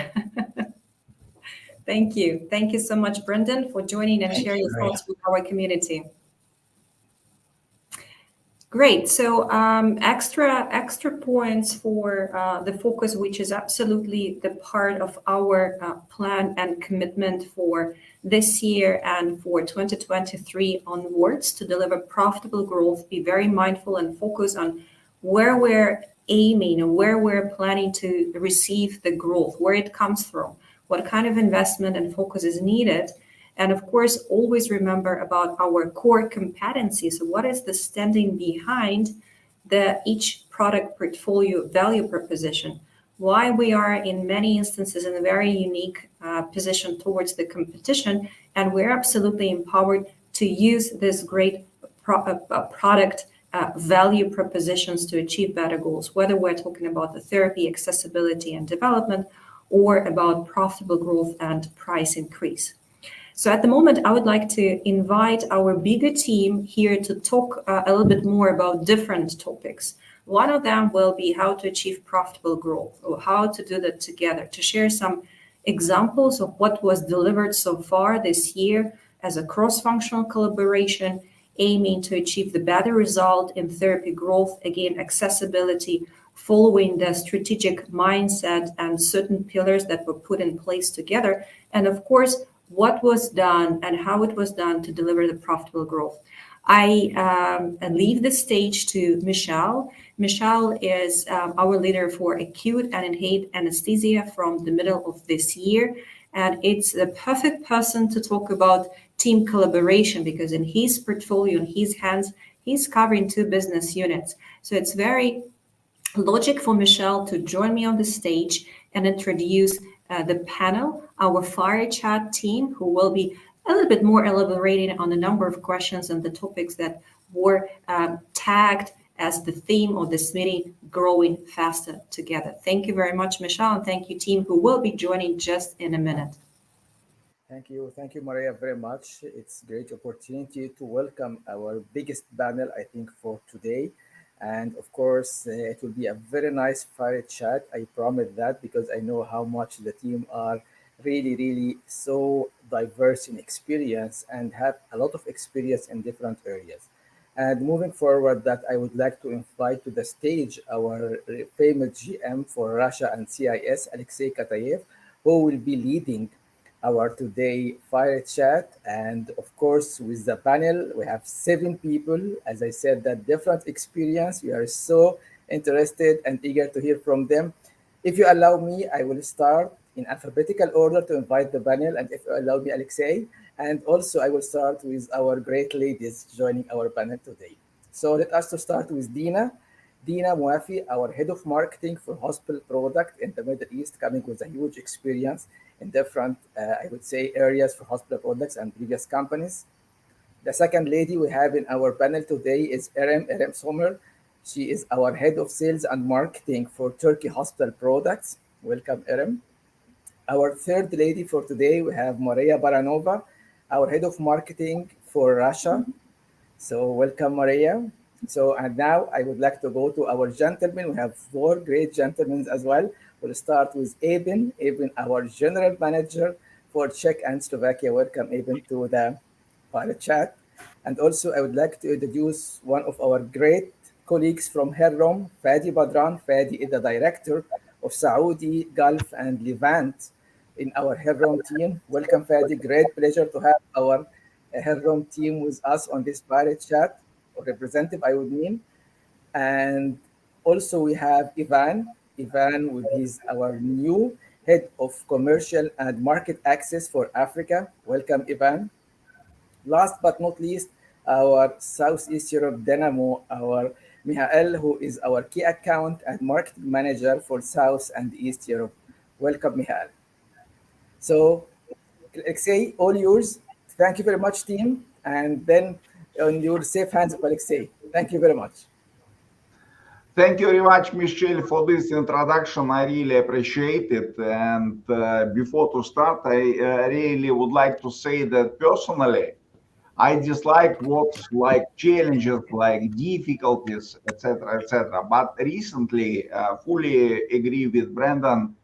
We are passing through the very interesting, but in the same challenging time, and this time really requiring different solutions.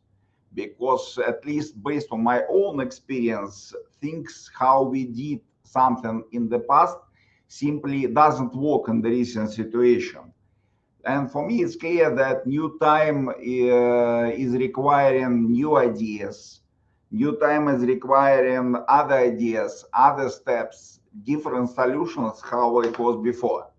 And for sure, when I start to look to any tools what company is actually providing us, I'm constantly looking to our cultural levers, and really understood that their meanings and their value really becoming more and more important in today's situation.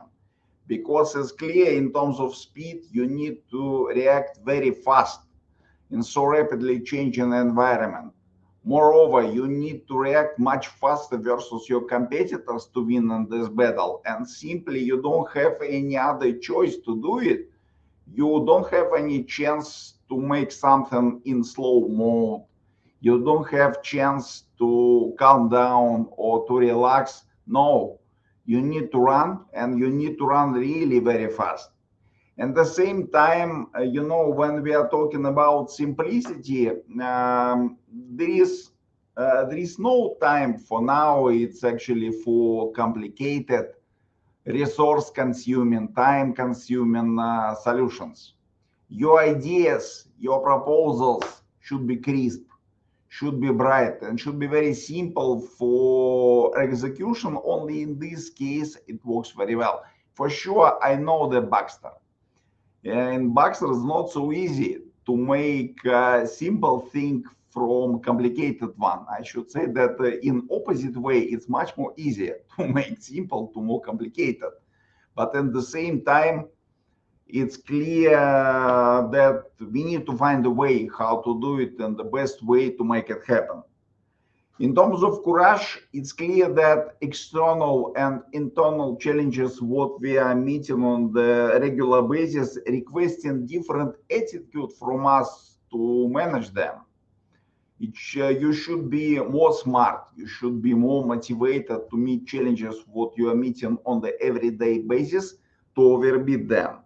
And in some cases, you need to be brave enough to make the difficult solution. Based on my own experience, I should say this is not so easy. But in today's situation, very often you simply don't have any other choice to make it. And for sure, in terms of collaboration, you are nobody if you are alone in this environment, and it's clear that teamwork is one of the key success criteria for our future journey. And in this future journey, you need to trust the people who is surrounding you. At the same time, it's very important that those people from different functions trust in you as well. They believe you. They believe what you are talking about. Different people and different functions, because only in this case you really could move forward very fast with enough level of speed and with clear aim to deliver the performance what company is expecting from us. And for sure, across our geographies, across our famous region, Yesenia, we have many successful stories underlying that. And at the same time, so we already have pretty big panel list in our way. That's why let's understand the recipe of success from our first couple of speakers. Could I ask the highlight the question on the screen, please?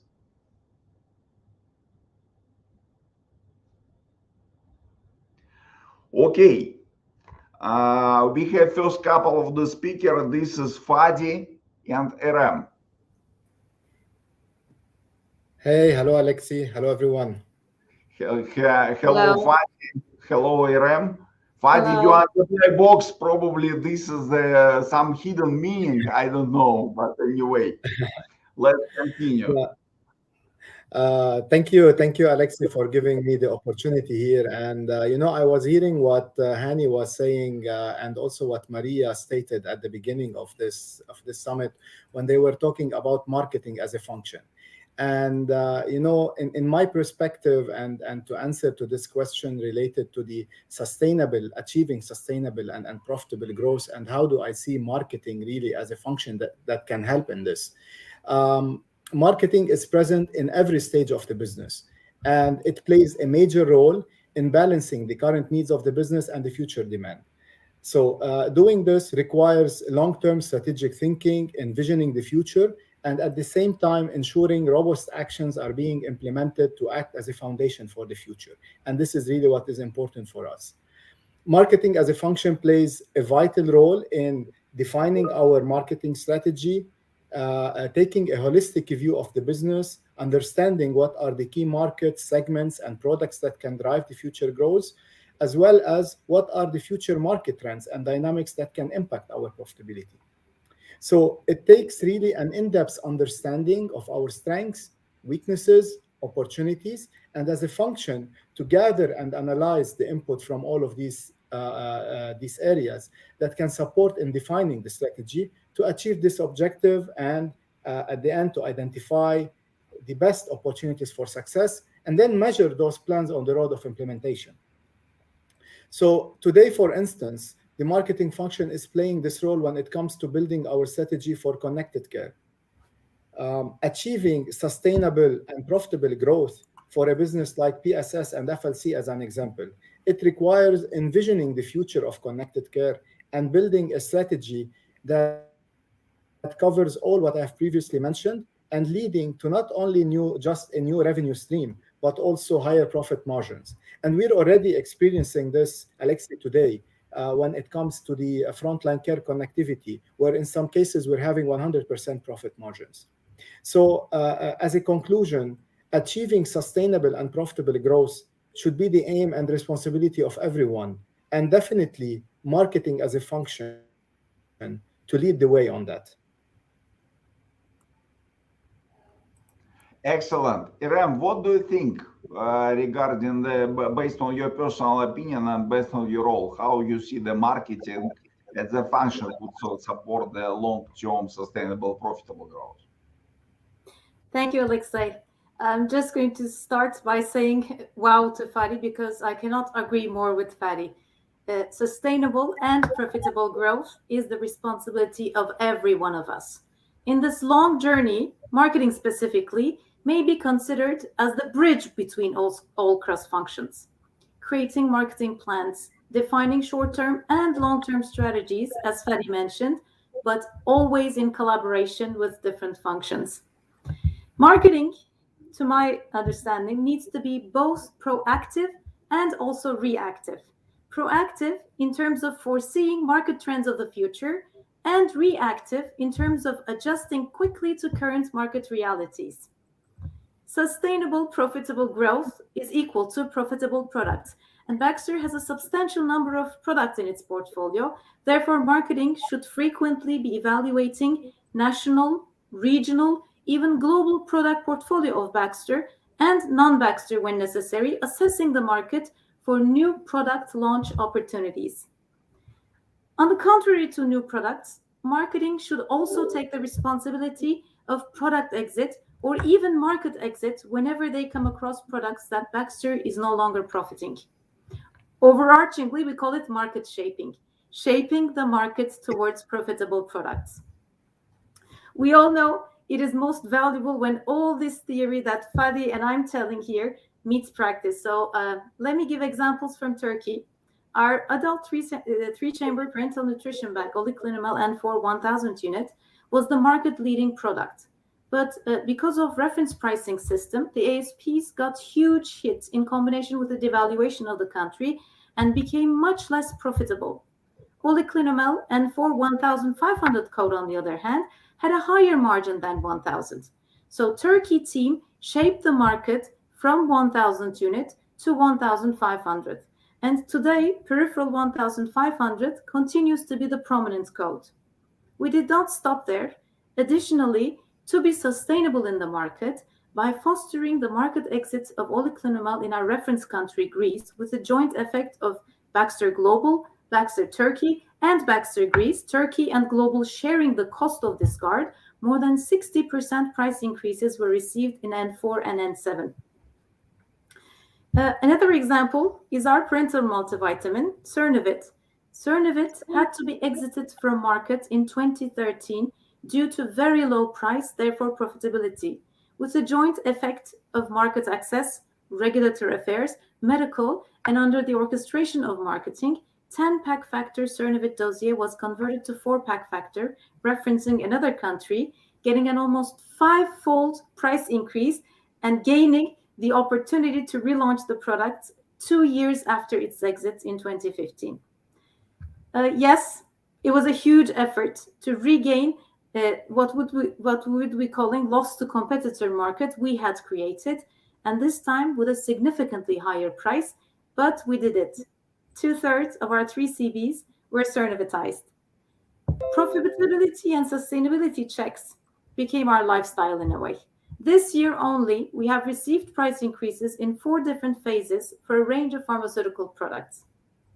None of these examples, Alexei, and many more were easy tasks. Marketing needs to listen to everyone.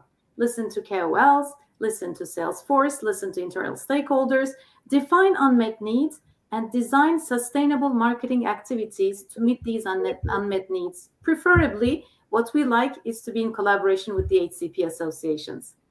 The aim is sustainable company reputation and sustainable brand reputation.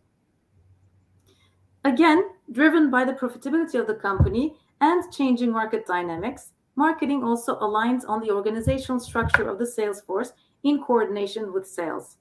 Marketing should definitely be giving the credit to the sales force for confronting challenges and for successful implementation in the field. We're very, very thankful to our sales forces. So, Alexei, you see, marketing, I would say, has a big bucket to carry, full of actions and full of achievements. Thank you.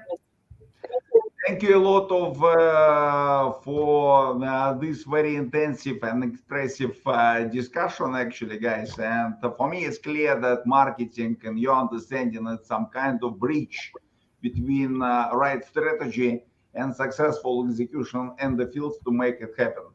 Thanks a lot for your example and for your definition. And I propose to the next question and to next couple of speakers. Thanks a lot for your participation. I would like to introduce Eben and Zina. And my first question, first of all, I would like to address this question directly to Eben. Eben, how do you see current achievements, actions, things what are working well, what marketing function need to keep and maintain for the future?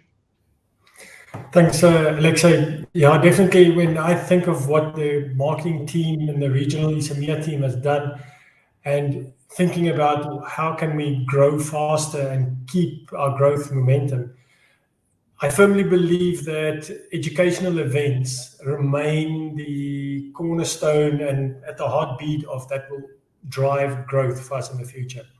So if I think about the regional marketing events, educational events that's organized, this is definitely something that I would like to see the team continue with. Here, more specifically, I think about, for instance, ICANNs and BAX talks in the nutrition business unit as examples. The ACE symposium that was done in acute most recently. In PD, the catheter placement workshops are vital. And then I think in the advanced surgery, the wet labs, the support from the regional team in hosting and organizing this, I think is of high value. Because what it does is it extends our reach in the countries, in the geographies, to give the exposure to our customers at multinational or at international type meetings outside of congresses. And here they can rub shoulders with their peers and colleagues from other countries and share their experiences. So while we don't always have the access to international KOLs or the budget to do an international type meeting in our countries, these events organized and led by our regional marketing team, I think is of high value. Then just a second one that I do think is important. The regional marketing team has visibility and exposure across all our countries within our cluster. And to connect us with other countries where there's innovative things being done in the country is also a great opportunity for us to leverage what is already being done in certain markets. Great, thank you very much, Eben. So it's clear, fully agree with you that we need to grow faster. And actually in our library, we have a lot of successful receipts, what we really need to do and what we really need to keep and maintain to make it even faster. And the main challenge that in today's situation, you need to take not only the most efficient, but the most efficient from cost saving perspective. This is not so easy sometimes, but anyway, I believe that we are capable to do it. Dina, what do you think? What we should continue to keep and maintain for the future, based on your experience? Alexei, thank you very much, and thanks to Eben, Fadi, and Irem. Actually, I'll be complimenting whatever the team have mentioned. Allow me to divide this answer into three parts. I've been in Baxter now for the last 2 years, and honestly, this is exactly what has been done, and we will be continuing this because we believe that it's really working well. The first step was, of course, whenever we wanted to enter a market or we wanted to understand the market, the first thing we wanted to build the go-to-market strategy, and this happened through the insights, the assessment, the segmentation that really led to the right product mapping. With all this, it helped in developing in a proper, efficient, short and long-term matrix by focusing on the right products, by eliminating the less profitable products and codes, by looking into what are the launches, what are the market needs, what exactly the innovation that is coming within Baxter. So this is the first part. The second part, which I consider it is very important, as Hani mentioned this early afternoon, is the action, which is the proper execution. And the proper execution it's the on-ground activation, is the customer facing, is being on the ground, meeting the customer, building this relationship with them, and doing all the activities that is related to the strategy that has been mirrored to our tactics. But the most important thing as well is to monitor the effectiveness of these campaigns and activities, as well mentioned by lag and by lead and so on.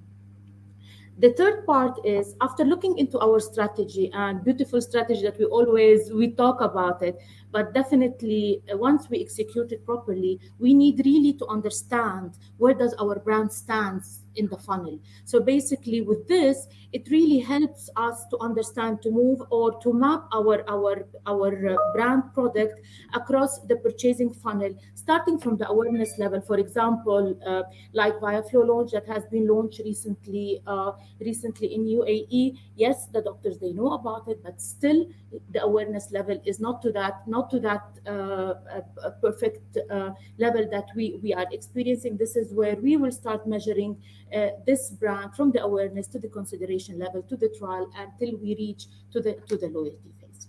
So these are the three steps, exactly what I think we need to continue doing in marketing. But the one more thing is to complete this equation of success, as mentioned by Fadi, by the team, is the collaboration. Because collaboration of the supporting function is crucial.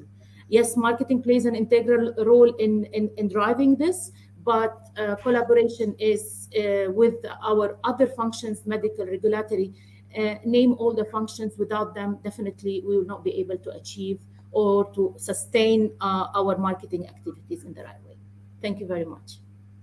Thank you very much, Dina, for one more time describing this successful trajectory from go-to-market strategy to proper execution. In even more, thank you for adding three successful elements. This is about our pipeline strategy, what is extremely important, because marketing as a function, first of all, responsible for bringing innovation on the market. And marketing and only marketing is capable to do it with the right speed and in the right way.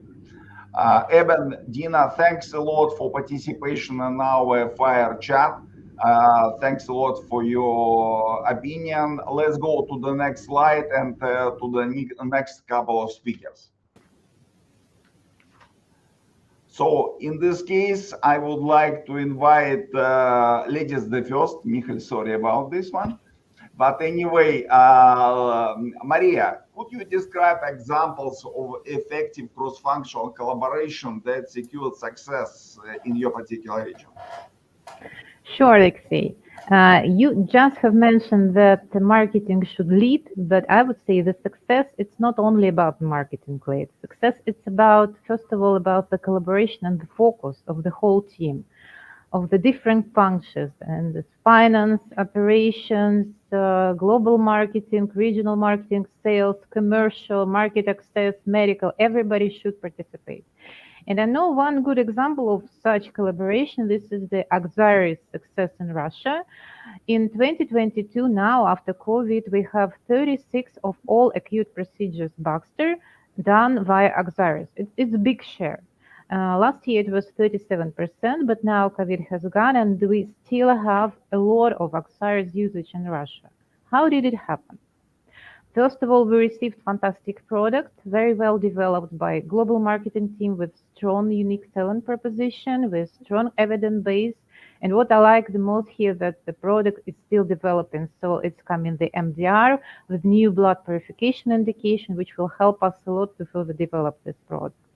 Second, it was very big impact of local Russian marketing access who did big job for including Axaris in top meaningful clinical recommendation and continuing this work. So it started with COVID, continuing with sepsis, and actually introduced correct pricing, which was possible to reimburse, and will introduce new tariffs for Axiris. So without that, the success could not be possible. Then it was big, of course, focus from marketing team. There was a strategy, segmentation, where to sell it, and also big communication focus. In all congresses, it was only Axiris key focus. All opinion leaders were talking only about Axiris, and it was very well supported by the medical team, who really made the crispy medical positioning for Axiris, like everything at once, and as something which is prerequisite for the multi-organ support therapy and current trendy CRT and acute, actually, and 24/7 support for new Axiris users. And of course, the sales team, they really utilize this big noise about Axiris, and they used Axiris as a door opener for new competitive customers.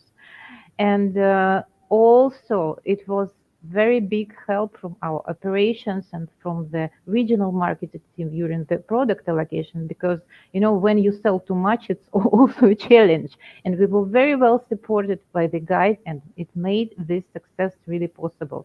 So for me, another time, it's not only marketing who carries the success. It's about the collaboration. It's about all the team. Thank you very much, Maria. Just one more time, for me, this is not only a great example of collaboration, cross-functional collaboration, and focus all functions to one goal, but it's also a very nice thing to drive the profitable product, profitable category, because Axiris is very profitable for our everyday sales. Thanks, well done, and thanks for this great example. And that's why I'm going to Michal. Michal, do you have any experience based on your very diversified cluster in any of your country regarding cross-functional collaboration? What help us to deliver required success from the company? Alexei, I do. So I would like to tell you about the great collaboration we had with the Supreme launch that recently happened in Serbia. And actually, it all started with a great and enough simple plan that was understandable to all stakeholders. And we build upon that. And this plan was actually built with mainly by our colleagues from marketing. So there was a big input from their side, from Michelle, from Peter. And based on their inputs and best practice sharing, we could really, get a roadmap how we will do it.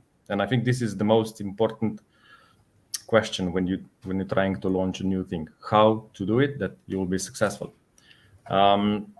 Of course, we started with pricing team, with a good collaboration with pricing team and finance in order to help us to get the product reimbursed in Serbia by the desired price, and then also listed on the positive list, so we could be tendered. Then we had also a nice collaboration with our RA and KOA colleagues in order to have the products the way aligned with the registration. Then when we were closing or getting closer to the launch, we also received a really nice help from the medical team. We had organized advisory board with main KOLs there in Serbia, and medical team was really helping us with addressing medical part of desperate anesthesia to get it closer to the QLs and to get the support in Serbia.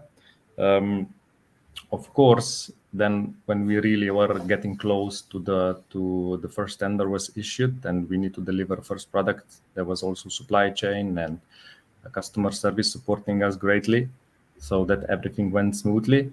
But what I would like to also emphasize is that there was marketing all the time with us. So we had the regular calls bi-weekly.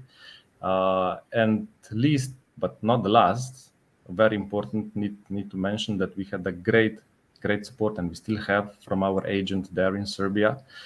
Baxter is not direct. We have agent to be our eyes and hands. And our plan was clear to them also. So it was a really nice experience. So we launched this year. with a very nice success that continued also the National Congress that was just organized and passed. So yeah, I'm really thankful to be part of this great group that collaborated on this. Thank you very much, Michael, for this great example of one more cross-functional collaboration. You are absolutely right, like Aaron mentioned before. So marketing plays a role, some kind of bridge, some kind of glue, what's surrounding different functions to deliver one result, what is really required for company in the recent challenging times. Thanks a lot for this example, Maria. Thanks a lot for your example as well. So definitely effective cross-functional collaboration is the core for our future successful journey. Thanks a lot, and I would like to invite the next couple of our speakers and question number 4. So we could see Ivan and Evan. Hello, everyone. And let's start from the Ivan, because Evan already was in the past, so it would be second trial for him. So Ivan, what do you suggest we as a team shall do more or shall do a different way to ensure the growth? Marketing, sales, probably any other functions like medical or supply chain. What do you think about this one? Yes, thank you, Alexei, for asking this question. Despite previous one, it's a bit more theoretical. However, I believe previous presenters already gave a very nice examples of how to answer this question through their concrete examples. But in my perception, good team can be compared with Swiss watch, in which every single part is accountable for a very concrete action. But in the same moment, the whole system can work properly only if its parts complement each other in the effort and the help. So my answer to your question, Alexei, will be a bit philosophic. Eben will be more in concrete, and practical one. So sometimes we need to stop for a while in our continuous run in achieving personal goals and fulfilling KPIs, and remember that we are a team and we have one common goal that can be achieved properly only if we work all together for its success. So as one of the Africa leadership team members always says during the meetings, that first of all we need to develop a very strong story that all of us will believe in, and only afterwards each function and the representative of the function will know clearly what he can do from his side to make story come true. The process will go. To make long story short, I believe that our strategic imperatives, story of future development, should be done in the format of open dialogue involving representatives of each and every function that will eventually bring personal accountability and hard teamwork. Thank you. Thanks a lot, Ivan, for your opinion and for your example. So for me, it's clear that if you're talking about makes things differently, we need to combine individual accountability of the person with the hard teamwork on the everyday basis, because only in this case we really could achieve what we plan to do. Thanks a lot for sharing your opinion. Evan, what do you think? Based on your very intensive and cross-geographic experience, what we really shall do more or differently to ensure the growth in our geographies? Yeah, Alexei, I can maybe just link on what Ivan has said from teamwork and alignment. And most recently, I had the benefit of being part of the regional marketing team and now being on the other side in the country commercial team. And from my observation and so forth, I can really see that there is a gap at times between the strategic intent that the regional team has in certain projects and then the actual execution at country level. And it's really unfortunate that we don't always translate that strategy into country. And that's why I was very excited to see in the plenary session when Carla presented the new approach with iFocus, that they've already started to make adjustments on how we approach certain projects. And I think if we can align across and embrace the strategic direction that the regional team is giving, and really put it in practice at country level, we will build that solid foundation where we can grow from. And I want to also just highlight the recent launched project that Michelle also spoke about earlier on the account profiling. It's such a vital initiative, and it's needed across our countries. But if the country teams doesn't do that with the same urgency and importance that it's intended, we're going to lose the full impact that it has. So my shout out actually goes more to the country and the regional business unit teams to fully embrace the strategic direction and initiatives that's driven by the regional marketing team. Because only then, if we align across as a team, we can succeed together.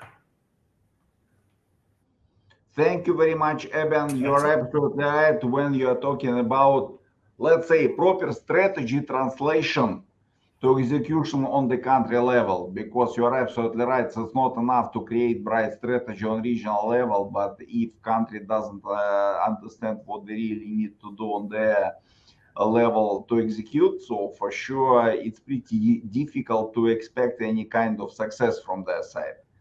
Thanks a lot for this example. Thanks, Ivan. Thanks, Eben. And I would like to go to some short conclusion, because as you see, there are a lot of different, let's say, innovative, in some cases, creative ideas to convert our recent challenges to future success. And in this case, we should remember that our main goal for now, this is sustainable, long-term, profitable growth. This is our core element for successful future of our company, because this is our capability to invest in the future, make new launches, hire new people, develop new products, and even more, produce these products with enough speed and with enough level of volume, actually, to successfully implement our go-to-market strategy. So for us, this is the critical element of our future of the Baxter, actually find a way how to deliver sustainable, profitable growth. And in this case, role of the marketing is vital. This is the role of bridge between strategy and execution. This is role of bridge between regional marketing and local marketing with country specific. And I sincerely believe that we are capable to do it. So we are entire as a big team. This is not only marketing goal. This is our joint goal to make it happen. And thanks a lot for your attention. Thanks for invitation me like a moderator.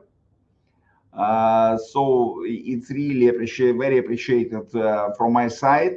And in this case, I would like to invite Maria on the stage. Thank you very much. Thank you, Alexei. Thank you to our panel and Fire Chat. Well, a lot of food for thought, great feedback. And a couple of thoughts that I was listening while I was listening, right? It was always great when we align and talk to the teams in the different instances, whether it's a joint customer visit, business discussion, anything. But every time there's more and more learning. And as you request more from marketing, you will get it. So because it's always how universe is working. If you're asking for something, it will come. So that's my personal commitment for a few things to being delivered from the regional and overall marketing organization to drive the growth, to suggest and to point out on the areas of where we can get it from and how to execute. And I sincerely will not hope, but wish that our soonest meeting will never speak about different sides.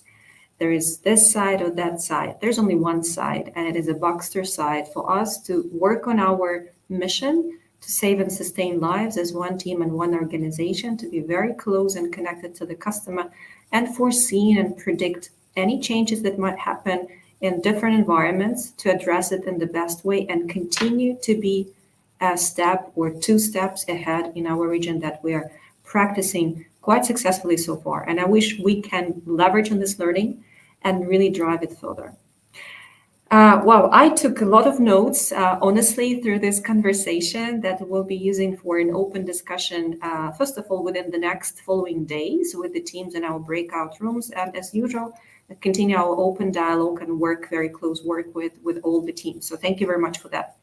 Before we go to the marketing Oscar, I would like to see where we are with the team, to hear a little bit and to understand the pulse of the audience. So you just heard about what our panel is thinking about: collaboration, role of marketing, success stories, etc. What comes to your mind when you think, what does it mean, growth faster together? So one word or maybe a couple of words from you. Okay, thank you very much for your answers. Collaboration. I couldn't agree more, honestly, because again, I believe it's only one side, one team and organization, and a winning mindset to deliver and to achieve more together. Strength, teamwork, absolutely. Focus, dream work. Wonderful. Dream work. I like it very much. So it's one more definition and word into the bucket of the words that we're gathering through the session so far. Some adjectives, some nouns as well, some verbs, which we'll use to articulate a little bit our vision and our understanding of where we are as the team. Wonderful. So a fantastic collaboration, dream work, growth, light, hands-on, stronger together. Very good. Any other comments from the team, or maybe some thoughts in the chat? If you can help me to share it on the screen and we can go through that. If something in addition to this wonderful word cloud that I'm reading so far. Alignment, focus, fantastic. Collaboration. Okay. Wonderful. Great. So thank you very much for sharing those thoughts with us. Couldn't agree more on any of them, as I said. And the more we talk, the more we work together and collaborate, the more alignment we can achieve and really avoid any misunderstanding and ensure that there is no gap whatsoever. It's a very smooth and seamless process from the idea, from the vision to the execution, and actually results that we all can benefit from. Okay, wonderful. So let me go back to the session that we're all waiting for, I believe. And this is almost the last part of the event today, our marketing Oscar. There are many nominations that we got for this marketing Oscar this year, and I cannot be happier to see that there is a lot of ideas, there is a lot of projects. We know them as a marketing team as well, not by example, but because this is something that already happening for quite a while and has already some results. And it's always interesting to see nominations coming up. I would encourage our teams to be more vocal, because there is a lot of great work which we can see, but not all of that is submitted as the attempt to win the prize. Please don't be shy next time. We know very well there is great work behind the strategic execution and every team and every BU, and would like to see much more, and proudly speaking about those initiatives and implementation and results, the impact that is already created through this campaign more and more. You will see now that, of course, in our nominations, we're talking about teamwork. The nominations will be given to a particular person as the leader of this work stream or this initiative that, again, was running for some time, provided a certain impact or expected to deliver the outcome very shortly. We will nominate teams in the future as well. And as I said, I really welcome this very open sharing of all best practices and great results that you have achieved so far within every business unit. It was not an easy choice, but we did our best and looking for more programs to be submitted and nominated in the next rounds. Wonderful. So let's go to the marketing Oscar. If I would be able to sing, unfortunately I can't. If I would be singing here in the corridor, people will probably be leaving the corridor and the building. So I will not do that. I will not try to play the drums with the typical Oscar music, but imagine that and witness that on our stage just in a second. Ilham and me.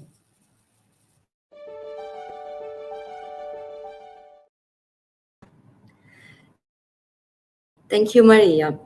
And now to the fun part. Hello, ICMIA. There is no better way to wrap up our first day of the Marketing Summit than recognizing our great marketeers. In alignment with the clusters, they selected and submitted the most impactful marketing initiatives for 2022, based on the following criteria: Best Customer Engagement Campaign, Best Educational Program, Best Market Development Campaign, Best Product Launch, Best Digital Transformation Campaign. The voting process for the winners selection was done by the regional marketing team. I have to say, you made it very difficult for us to choose among 20 impressive marketing programs across the region. And we would like to thank you all for your contributions and efforts to make this year a success.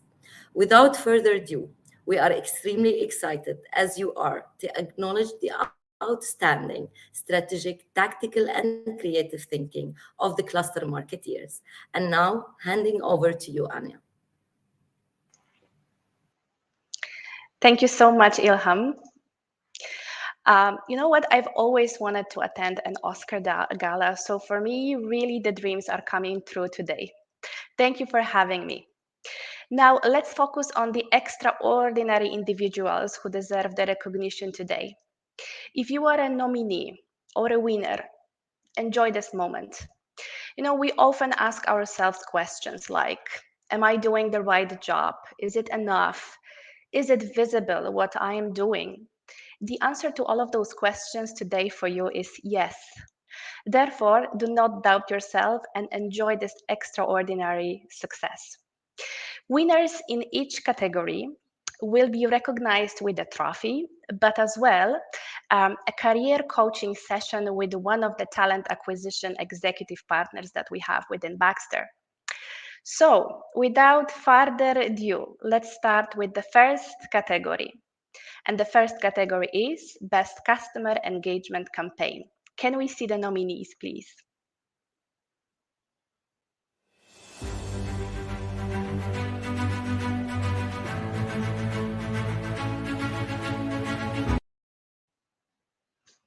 Thank you so much. Let's see the winner.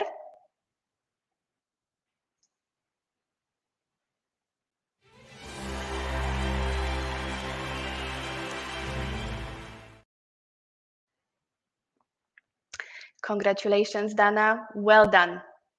Now, let's move to the second category, which is Best Educational Program.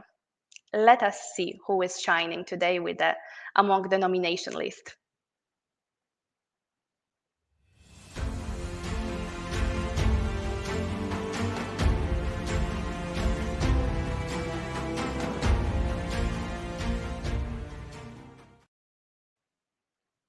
So many strong submissions. I'm sure you're all curious who is the winner. Let's see.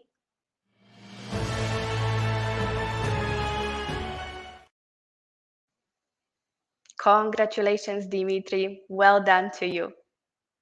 Let's move to the third category for today, which is Best Market Development Campaign. And who are our nominees?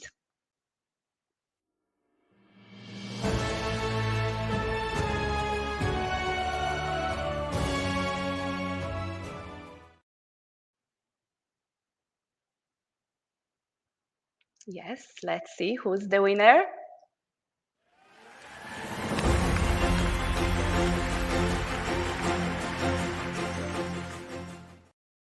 Abdesalam, congratulations to you.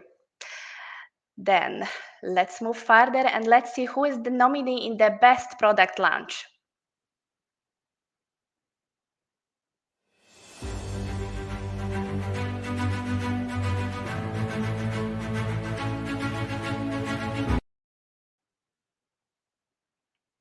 Very strong nominations again, and the winner is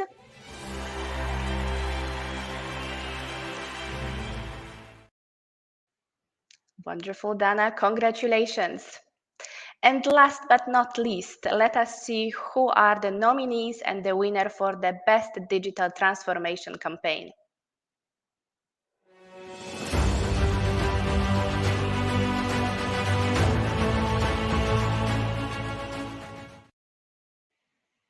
Wow, Turkey and South Africa, you're very visible in this category.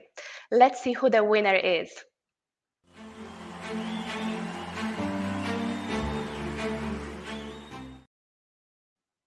Well done to Turkey. Thank you so much. Congratulations to all of the winners. This is so well done on your side. You are our inspiration and keep up this great work. Maria, back to you to the main studio. Thank you so much to all.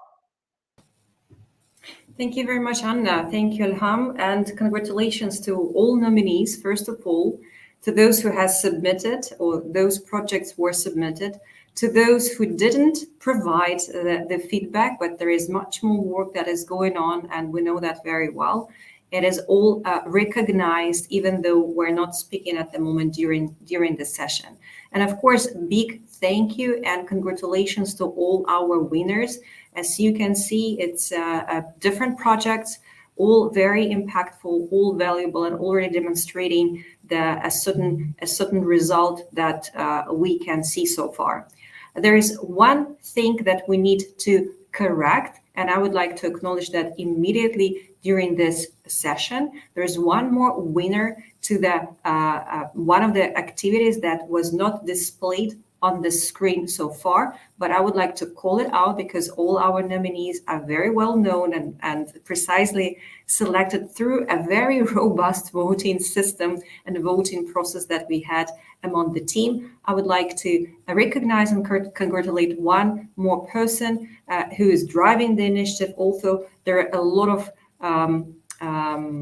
teamwork behind it, absolutely. And in the morning, I was mentioning one of the great results that we have for HDX therapy specifically, and there's a huge effort and a lot of work done to acknowledge this therapy, to make it more valued, more understood. A great work that is going on in Middle East cluster, and overall HDX performance is done and delivered with the great leadership of Maksub. Maksub, congratulations. You will see it after the session. We will share all the nominations fairly with all the prizes and everything that stands behind it.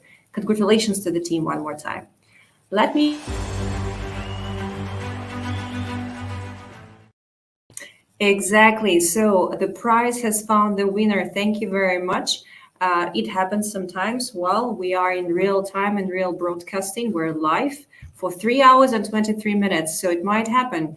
Excuse us, but Maksub, the prize is yours. Congratulations for the great work. Congratulations for the great work for the all nominees and all the achievers.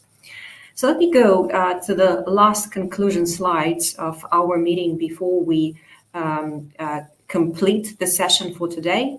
So basically, we're talking about quite a lot of things so far in the last 3 hours. And it's all were linked directly to our Baxter force multiplier and our strategic pillars. Christiana was talking about that. Hani was talking about that. Brandon, all our guests, right? We're talking about this vision as is, or about different elements of that. But in the end of the day, this is the baseline of our journey. This is the baseline of our joint way to embrace the strategy, to envision the growth and the direction, and to execute on that with a very precise focus on a certain areas. How to manage our core portfolio, what is our value proposition, what is our innovation, how we can demonstrate and launch this innovation in the market in the best possible way. We have everything that we need and even more, but how we do that on the market, how we position our product at the value, articulated value of Baxter as a brand, that's another story. We have a lot of things that we can do, and it's all in our hands.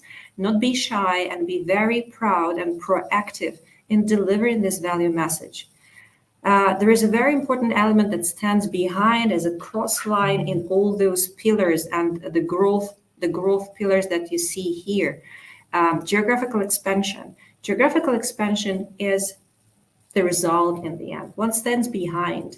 What is fundamental? The fundamental for geographical expansion, portfolio management, and operational excellence is the envisioning of the strategy. Where would like to see our effective portfolio management? Where do we see the growth comes from? What is the core values of our portfolio? What are our customers look like? What our markets look like? What is the opportunity to win and to play well on those markets, to outperform our competition and to be ahead, always ahead in front of the market growth and different trends.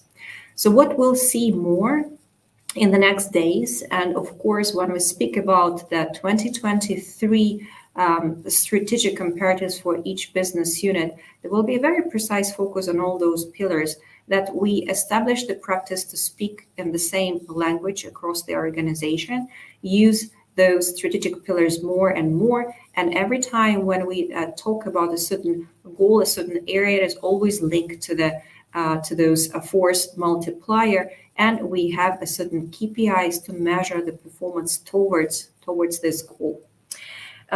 This way, I wish that as an organization and throughout the next days and afterwards, we'll completely embrace and align the strategic focus and areas of growth, and will perform our execution with continuous dialogue and always checking out where we are in the circle. If you remember in the beginning of the session, I was showing that this very simple 4 steps approach, which is very simple and obvious. There is nothing new, no rocket science, but sometimes we have a tendency to forget and to drop some of the steps. They're critical, they're essential, they're fundamental for setting up the goals, tracking the performance, adjusting the course, and being agile where it is needed. So let's move to the next. Again, we'll speak more precisely about the every BU focus area and growth, but there are a few elements that will be very clearly stated for each BU, one-page strategy, and the core pillars growth. What we need to ensure that we drive profitable growth. All the work around the proper value proposition, about price increase, about entering only profitable deals. This is very important, right? We need to keep on track with driving the profitable growth. And this is one of the key focus areas for what we already do and was doing for so far, and absolutely what we need to aim next year and beyond. Align vision and strategy. And in our fire chat, Evan, for example, was touching one of the topics about sometimes that we see a certain disconnect, right, between the strategic vision and the implementation. We absolutely need to work throughout our organization to eliminate any misalignment or any gaps, right? When we talk about vision and strategy, it's a full alignment, it's a full focus and collaboration across the entire organization. That again, there's no side, there's only one side, is to deliver the growth and to act upon the needs and predict and envision the needs of the market.